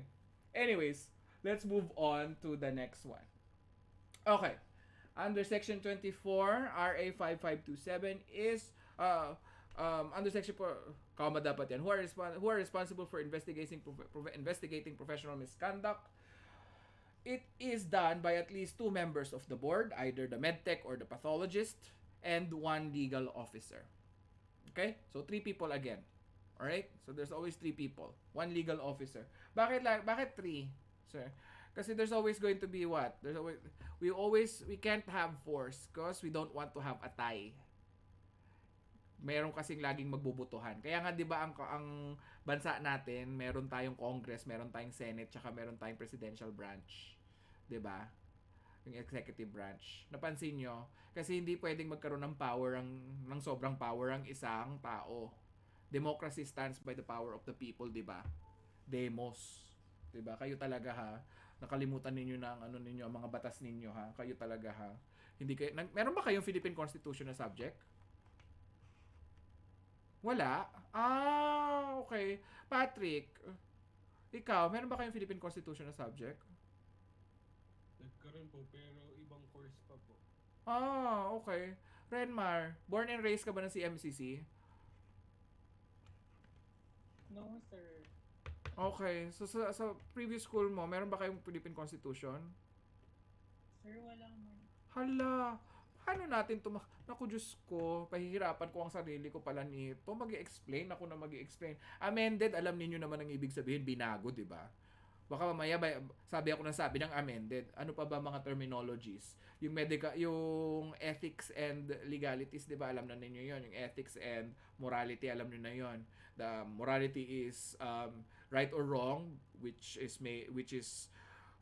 by the people, and then ethics is following something that is professional or blah blah blah. Okay? Mamaya pag may mga confusion ka Renmar about legal terms, please don't hesitate to ask, okay? Okay? Si Renmar lang ha. Kung meron man kayong ipatatanong, tanong nyo kay Renmar. I-chat nyo kay Renmar. Okay? Si Renmar lang kasi anak ko si Renmar. Okay? Okay. Now, let's talk about the next slide. What's the difference between revocation and suspension? What do you think is the difference between revocation and suspension? Your license has been revoked. Your license has been suspended. Patrick. Kapag suspension po, may time frame lang na binibigay, tapos ibabalik din sa'yo. Mm-hmm. And yung revocation po, parang pinawalang visa na yung ano. Okay, very good. Na-cancel ka na talaga. So, suspension talaga is parang kinancel na yung suki card. Diba? Naluloka ako para ako nasa Valiant, naluloka ako sa tao sa likod mo, oh. Naluloka ako para ako nasa Inception. Para akong nasa Inception. Naluloka ako. Anyway, sa distract na naman ako. Kayo talaga yung ADHD ko gumagana naman full blast eh. Kakaloka kayo eh. Okay. So, revocation is permanent removal of license or permanent let's show them the difference. Permanent cancellation of license. Okay? Suspension is it's a temporary one and it shouldn't exceed more than 2 years kasi saan kukuha ng nga naman ng tao ng livelihood for the next 2 years, 'di ba? So suspension could either be decided at court or by the board themselves, okay? So I asked a lawyer friend of mine, paano naaalis yung suspension? You could appeal for that one, right? Paano naaalis? You could also appeal for revocation, but that's a different story. We'll talk about that when it comes to the section about appeals. So paano naaalis? Paano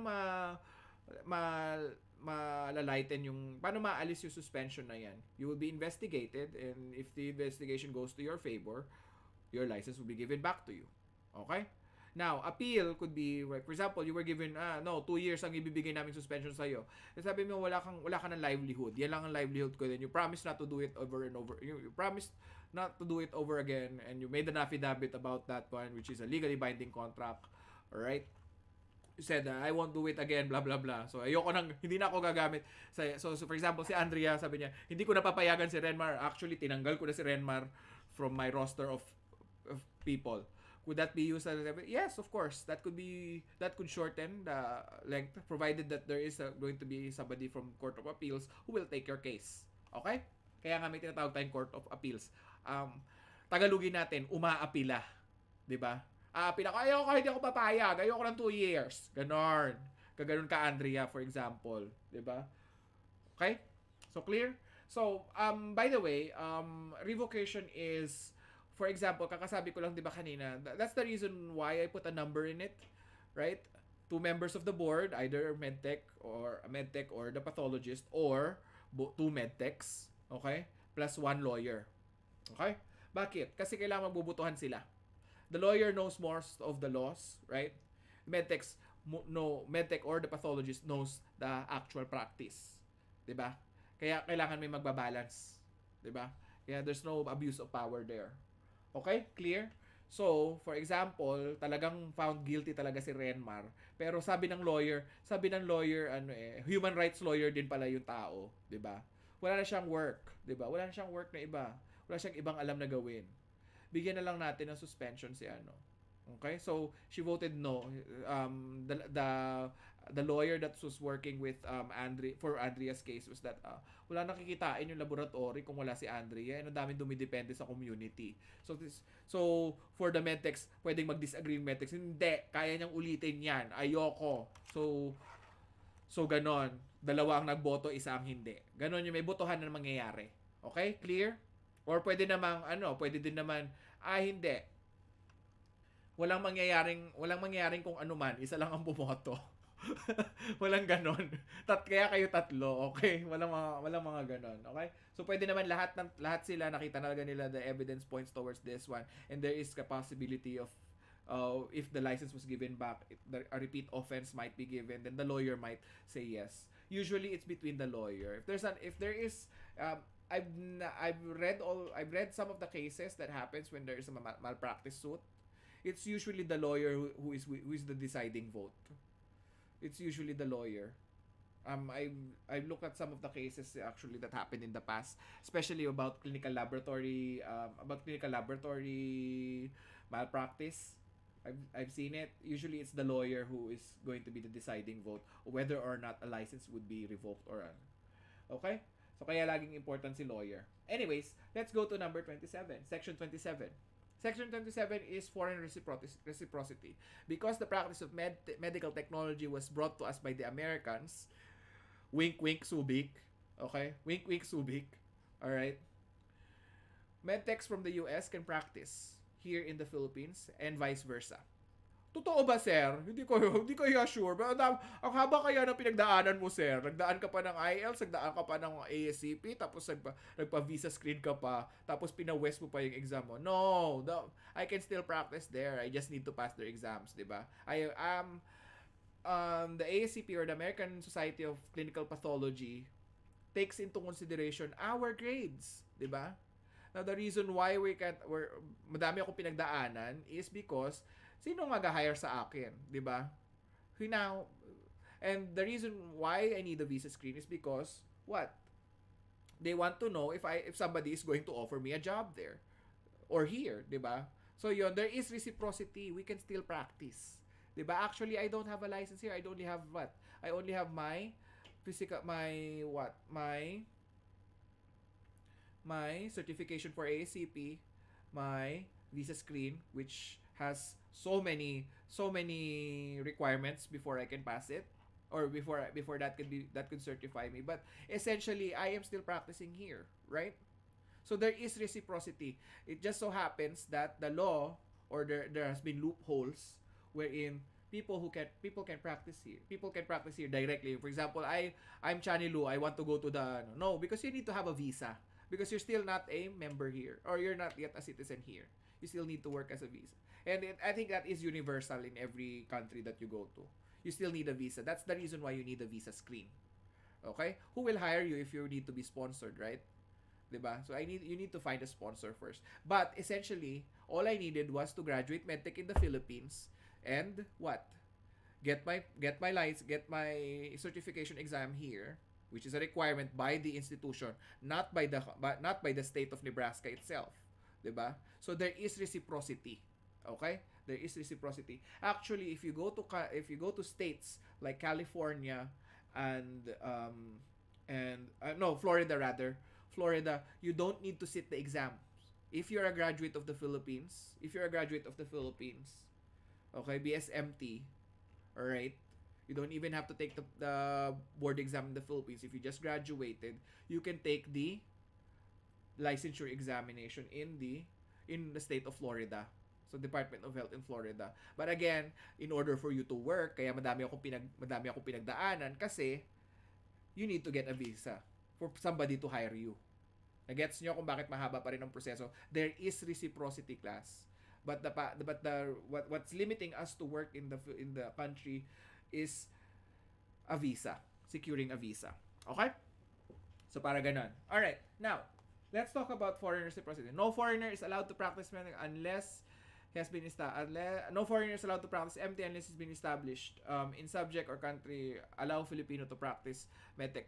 So that's basically the meaning of the reciprocity clause. Okay, no foreigner is allowed to practice MT unless reciprocity is established. In subjected countries or state, allow a Filipino to practice the profession there. Okay? So, kailangan may palitan. Pwede ba sila mag-practice sa Pilipinas? Yes, 'di ba? Kakasabi ko lang kanina, 'di ba? If you are a member of the US Army, 'di ba? May reciprocity tayo, 'di ba? Pwede sila magtrabaho kung member sila ng US Army who is practicing medical technology. 'Di ba? 'Di ba? Because again, the history of our practice was brought to us by the Americans. Okay? So clear kung bakit may importance yung understanding natin ng history and the law, 'di ba? Kaya ang prerequisite ng medtech laws is introduction to medical technology kasi doon pinag-uusapan yung story ng medtech, 'di ba? Okay? So clear. All right. Now, roster of medtechs naman is number 28. I think yeah, tama ako. Na-memorize ko pa siya. Number 28 is roster of medtechs. Okay. So, the roster of medtechs, who prepares the roster is basically the secretary of the board. Who's the secretary of the board? They will be assigning that one. Okay? It's annually prepared by the secretary of the board. Saan ang galing ang secretary, sir? It is assigned by the Board of Medical Technology. It's not a unanimous vote from anybody. Okay? Next. Okay. So, what personal details is contained in the roster of medical technologists? So, basically, all information is the name of the medtech, right? The date of registration, the address of the medtech when he first applied for the board exam, and other important information like the citizenship. What else? That is it. The school where the person graduated from. Okay? Actually, the school, if you look at the roster of the medical technologies now, you won't see the school anymore. I looked at the older version, the school is still there. But, or the person, or where the person graduated from. But now, when you look at the digital copy of the roster, you can look at the roster. The only thing that you will see is the name of the name of the medtech, registration of the medtech, and the address where the medtech took the exam. If you search for my name there, you'll see a lot of Manuel de Leons, of course. But what's important is my registration number. Okay, my name is very common. I'm a very basic B. Okay, I'm a basic B. Anyways, let's move on to section 29. Ayan, medyo may delay ngayon, no, class. Alright, so let's call about, hindi yan penal provisions, penal. Okay, penal provisions. How can a person be penalized? Okay?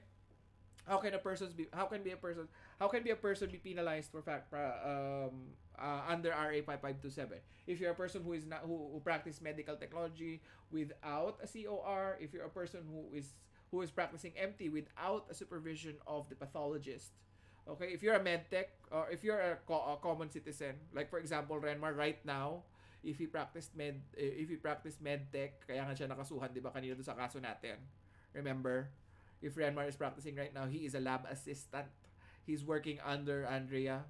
Okay, he could have a penal violation. In this case, it's falsification of public documents, right? Andrea would be falsified also because he's allowing him to practice medtech without a license. Or for example, let's go on the upper management. If nobody is above Andrea or supervising Andrea, like for example, all her results for hematology is interpreted by her only, like diagnosis of leukemia, right? Remember, our job is to what? Examine, right? Not come up with a diagnosis.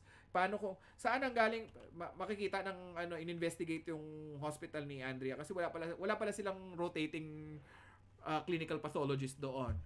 So for example, ang clinical laboratory nila, nagulat sila, nagiiyakan ng mga pasyente sa labas.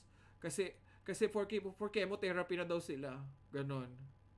Paano nangyari 'yun? Wala namang pathologist. Sino nagbigay ng grading nung nung CBC finding niya? Actually, hindi pa nga CBC finding. CBC lang ang test. By the way, class, hindi pa siya pinatest ng JAK2. Hindi pinatest ng JAK2 ang pasyente. 'Di ba? Si Andrea lang pala yung nag-sign. Walang ibang nag-sign. Sabi niya, yung findings ko is this one. I saw myeloblasts, blah, blah, blah, and this. I would consider I saw smudge cells. Nilagay ko CLL. Oh, ganun. Yung CLL pala is it wasn't seen by a pathologist. Diba? Si Andrea lang nag-sign. So, yun yung problema. That is another penal provision.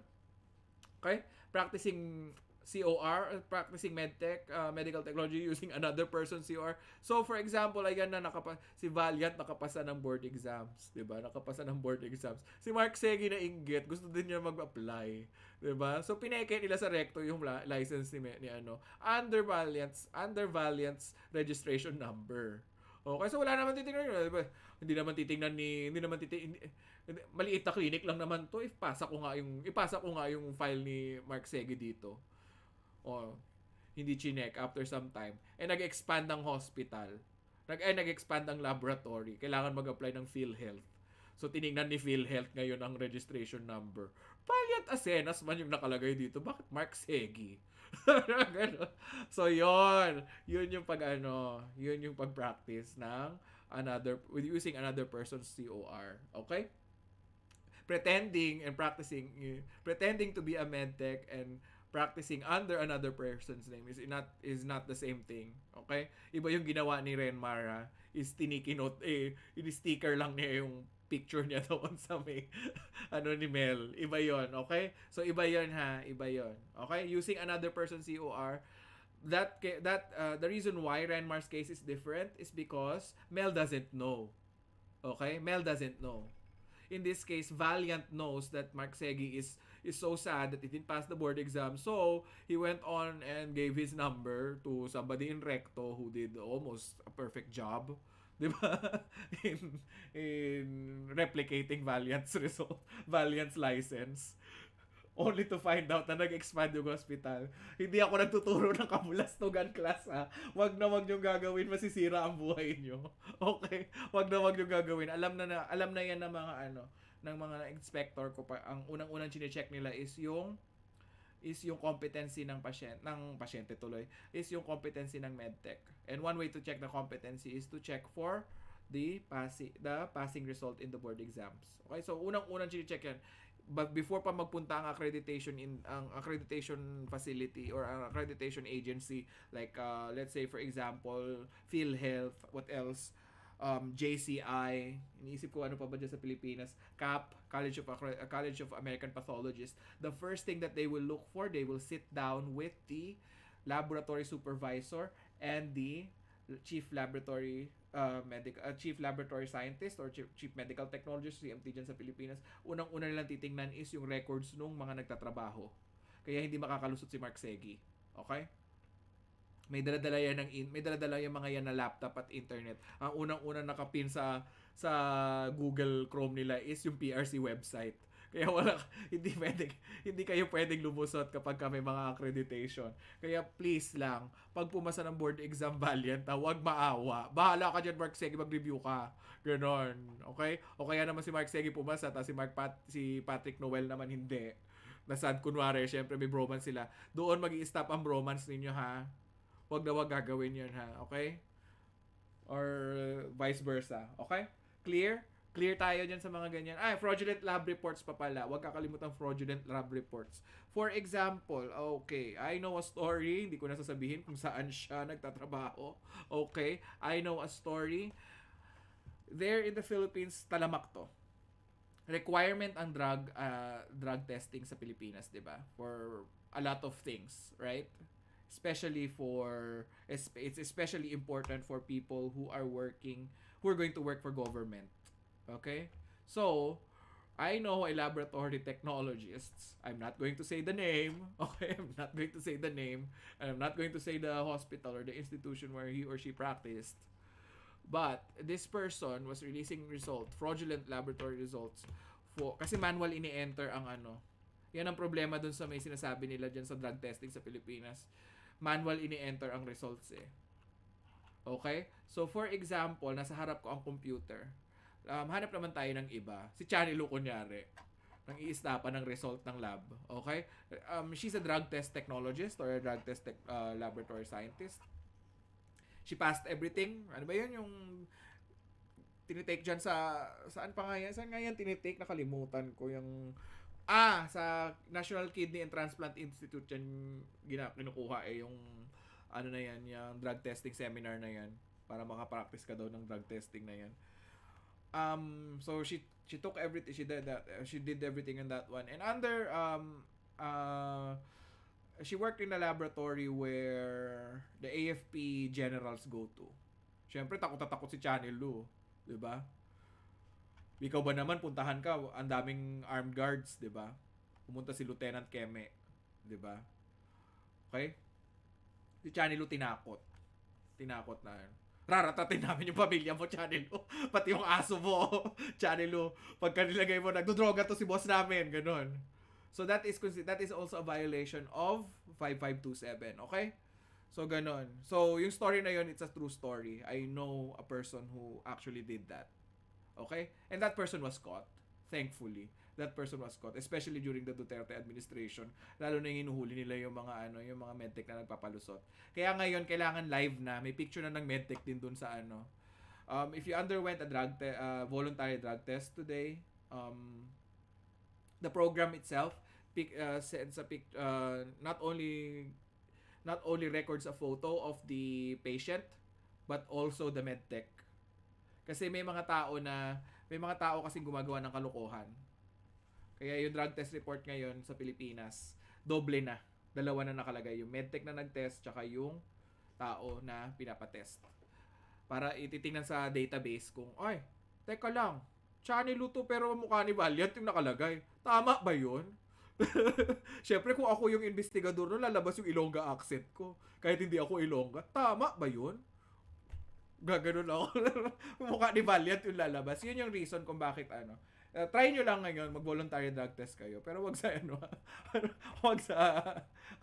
wag sa pero somebody was indeed caught with that one. So wag kayong gagawa ng kalokohan, please, class, ha. Nag-aaral kayo. Imagine niyo nag-aaral kayo ng 4 years, 'di ba? Yung iba pa sa inyo nagbagsak-bagsak pa with suki card pa. Tapos gagawin niyo lang dahil sa kalokohan, 'di ba? Sabihin niyo na lang, Channel Lugan to pag gagawin mo, ha. Sabi, ay, tapos na po duty ko. Ganon. Mag-out ka na kaagad. Pagka ginanon ka, tinakot ka, tapos na po duty ko, wala na yung login ko. Automatic po nag-log out yung computer. Ganon. Okay? Ganon na lang. Siyempre, tatakutin ka, raratayin ko buong pamilya mo. Siyempre, di ba matatakot ka, Channel Lu, di ba? Hindi naman out. Pero pwede mong gamitin yun kung meron kang evidence. Kaso alam mo naman ang law dyan sa Pilipinas, 'di ba? Na nabebend ng kung sino ang makapangyarihan at mapera, 'di ba? Kaya much better yung yung escape tactic ko na lang, Channel Lu. Okay? Tumakas ka na lang. Tapos na po, hindi na ako makakapag-login. Try niyo po kay ma'am. Ganun. Tapos takbo ka na mabilis. Gagano ka, girl, I will run for my life. Ganun. And another thing, kaya sabi ko kanila, in-emphasize ko yung importance ng COR, especially when you pass your board exam, you must, okay? Hindi siya you need to, ha? You must display it, okay? Hindi dahil nagyayabang kayo or anything. Alam ko maraming utak talangka sa Pilipinas. Please lang, hindi 'yun sa pagyayabang. Required yun ng batas, okay? Hindi ako naglayabang. Kasi alam ko, may mga intrimitida dyan sa Pilipinas. Sabi, pupunta sa laboratory, kukuhanan ka ng dugo. Pumasa lang ng board exam. Kung ano, pinopost lang ganyan. Sabihin nyo, hindi po. Okay? Kasi meron akong pasyente one time doon sa hospital na pinagtrabaho ko. Bakit kailangan nakalagay pa yung mga picture nyo dyan? Ang yayabang nyo naman. Ginanon ako, talakera yung ano ko. Talakera yung pasyente ko, nakikuhanan ko ng dugo. Sabi ko, hindi po. Inform nyo sila ha. Inform nyo sila na required po ng batas yan. Kahit anong profession po na dumadaan ng PRC, ang lisensya, required po ng batas yan. Kasi doktor po, ganunin nyo na lang. Okay? Hindi ko lang, hindi kami pasado ako, medtech ako. Ganon, hindi yung nagyayabang ka ng ganon, ha? Huwag ganon, lalabas na naman yung Ilongga accent ko kahit hindi ako Ilongga. Okay? Alright. Now, let's move on to the next one. Section 29. Okay? Malapit na tayo, tatapusin lang natin yung 32 sections, tas break na tayo, okay? Section 39 naman tayo. How much is the fine for someone who violates the provisions of RA 5527? Makikita nyo kung bakit ang daming gumagawa ng kalokohan. Pakita mo na. Tingnan nyo kung magkano lang ang bail. 2,000 to 5,000. Take note, nung panahon ni Marcos, malaki. Nung panahon ni Marcos Sr., malaki na yan. Okay? Isang buwan renta na yan. Siguro 4 na linggong grocery na din yan. Okay? Pero ngayon, kaya maraming gumagawa ng kalokohan kasi hindi pa na-amyendahan yan. Okay? Yan yata yung gustong baguhin ni Bongo. Hindi ko alam kung ano ha. Kung anong kalokohan na nasa isip ang iniluluto sa ulo ni Bongo. Pero one of the reasons ko bakit napaka gaan ng batas natin sa Pilipinas when it comes to laboratory medicine or laboratory technology in general is because the fine is low. 2,500. 'Di ba? Pa-premyo ko lang 'yan dyan sa mga 'di ba? Anytime pwede mag-practice si Renmar na ano. Ibabayaran lang. Sasabihin niya, "Mami, nag-practice ako ng medtech, natripan ko lang. Padalahan mo naman ako ng $50." Di ba? Ganun. Di ba? Kaya madami gumagawa ng kalokohan sa Pilipinas. Kaya please, kung meron man sa inyo tinamaan ng kulog, sana man lang may kakilala, kung may kakilala kayo or may plano kayong maging lawyer, try nyo namang pakita itong batas na to ha, under section 29 kasi hindi pa yan na-amendahan. Okay? Now, let's talk about separability clause, which is I think number 30. O, di ba yun yung mga memorize ko eh. Number 30, separability clause. The conditions for separability is that if any provisions of RA 5527 is declared invalid, the rest will not be affected. Like for example, anong ibig sabihin yan separability clause? Each section of the law, any law na makikita nyo ngayon, maski tumingin kayo ng Philippine Blood Banking Law, laging may separability clause. Okay? The importance of a separability clause is that, for example, Section 5 is deemed not with the times, di ba? Like, what is Section 5? Meron pa, yung, for example, ayaw na natin na meron ng Board of Medical Technologists. Di ba? Ayaw na natin kasi parang feeling natin puro kadayaan and everything and blah blah blah blah blah. Ganon. Di ba? Somebody in the Senate or in Congress can file a bill that says that we want to change the medtech, we want to change RA 5527, specifically Section 5. Ibig sabihin, Section 5 could be changed, but it will not affect the other ones. Okay? Now, for example, your bill wants to amend, gustong amyendahan is Section 5 about the practice of medical technology, for example, right? Ano nga yung Section 5? Nakalimutan ko yung Section 5. Nagugutom na ako eh. Medyo mababa na yung blood sugar ko. Okay? Pre-diabetes problems. So for example, Section 5, we want to change the functions of the COMT. Affected ba ang composition ng medtech, ng Council of Medical Technology? Hindi, di ba? So ibig sabihin, that is what you call separability. Hence the term separability clause.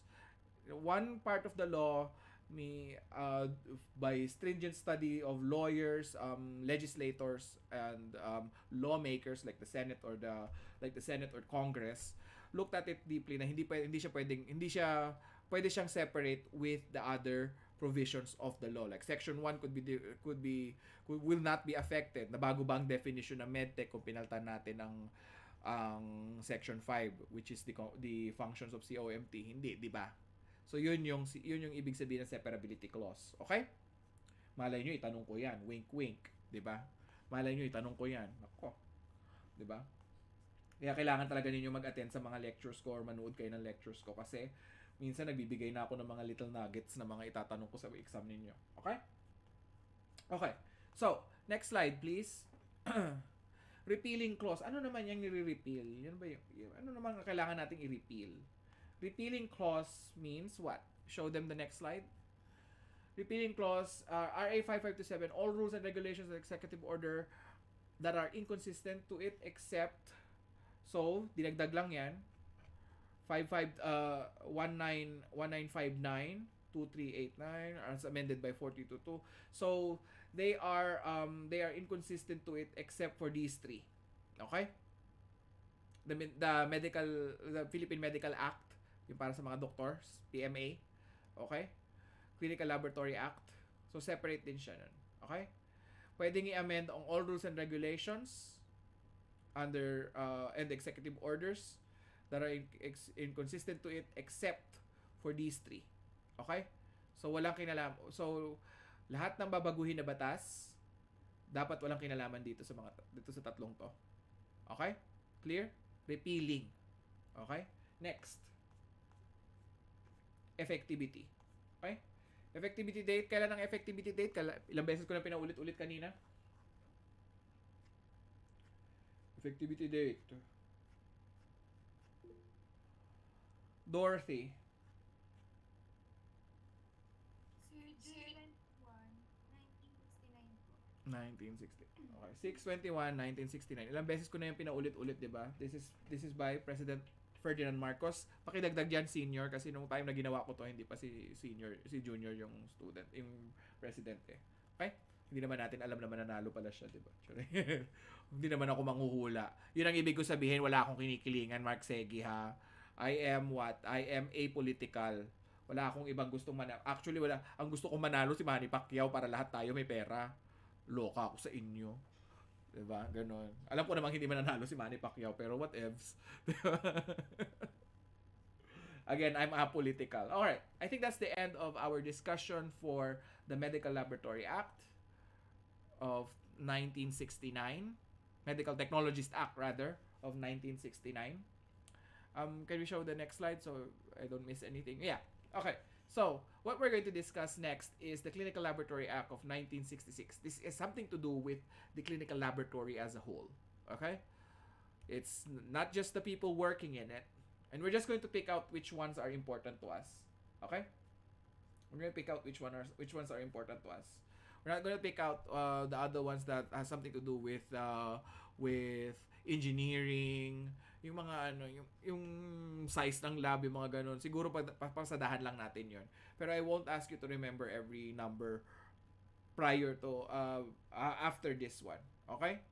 Anything subsequent to 5527, you're not required to remember except understand what is the law. Okay? Kasi yun yung mga yun yung mga recall questions natin eh.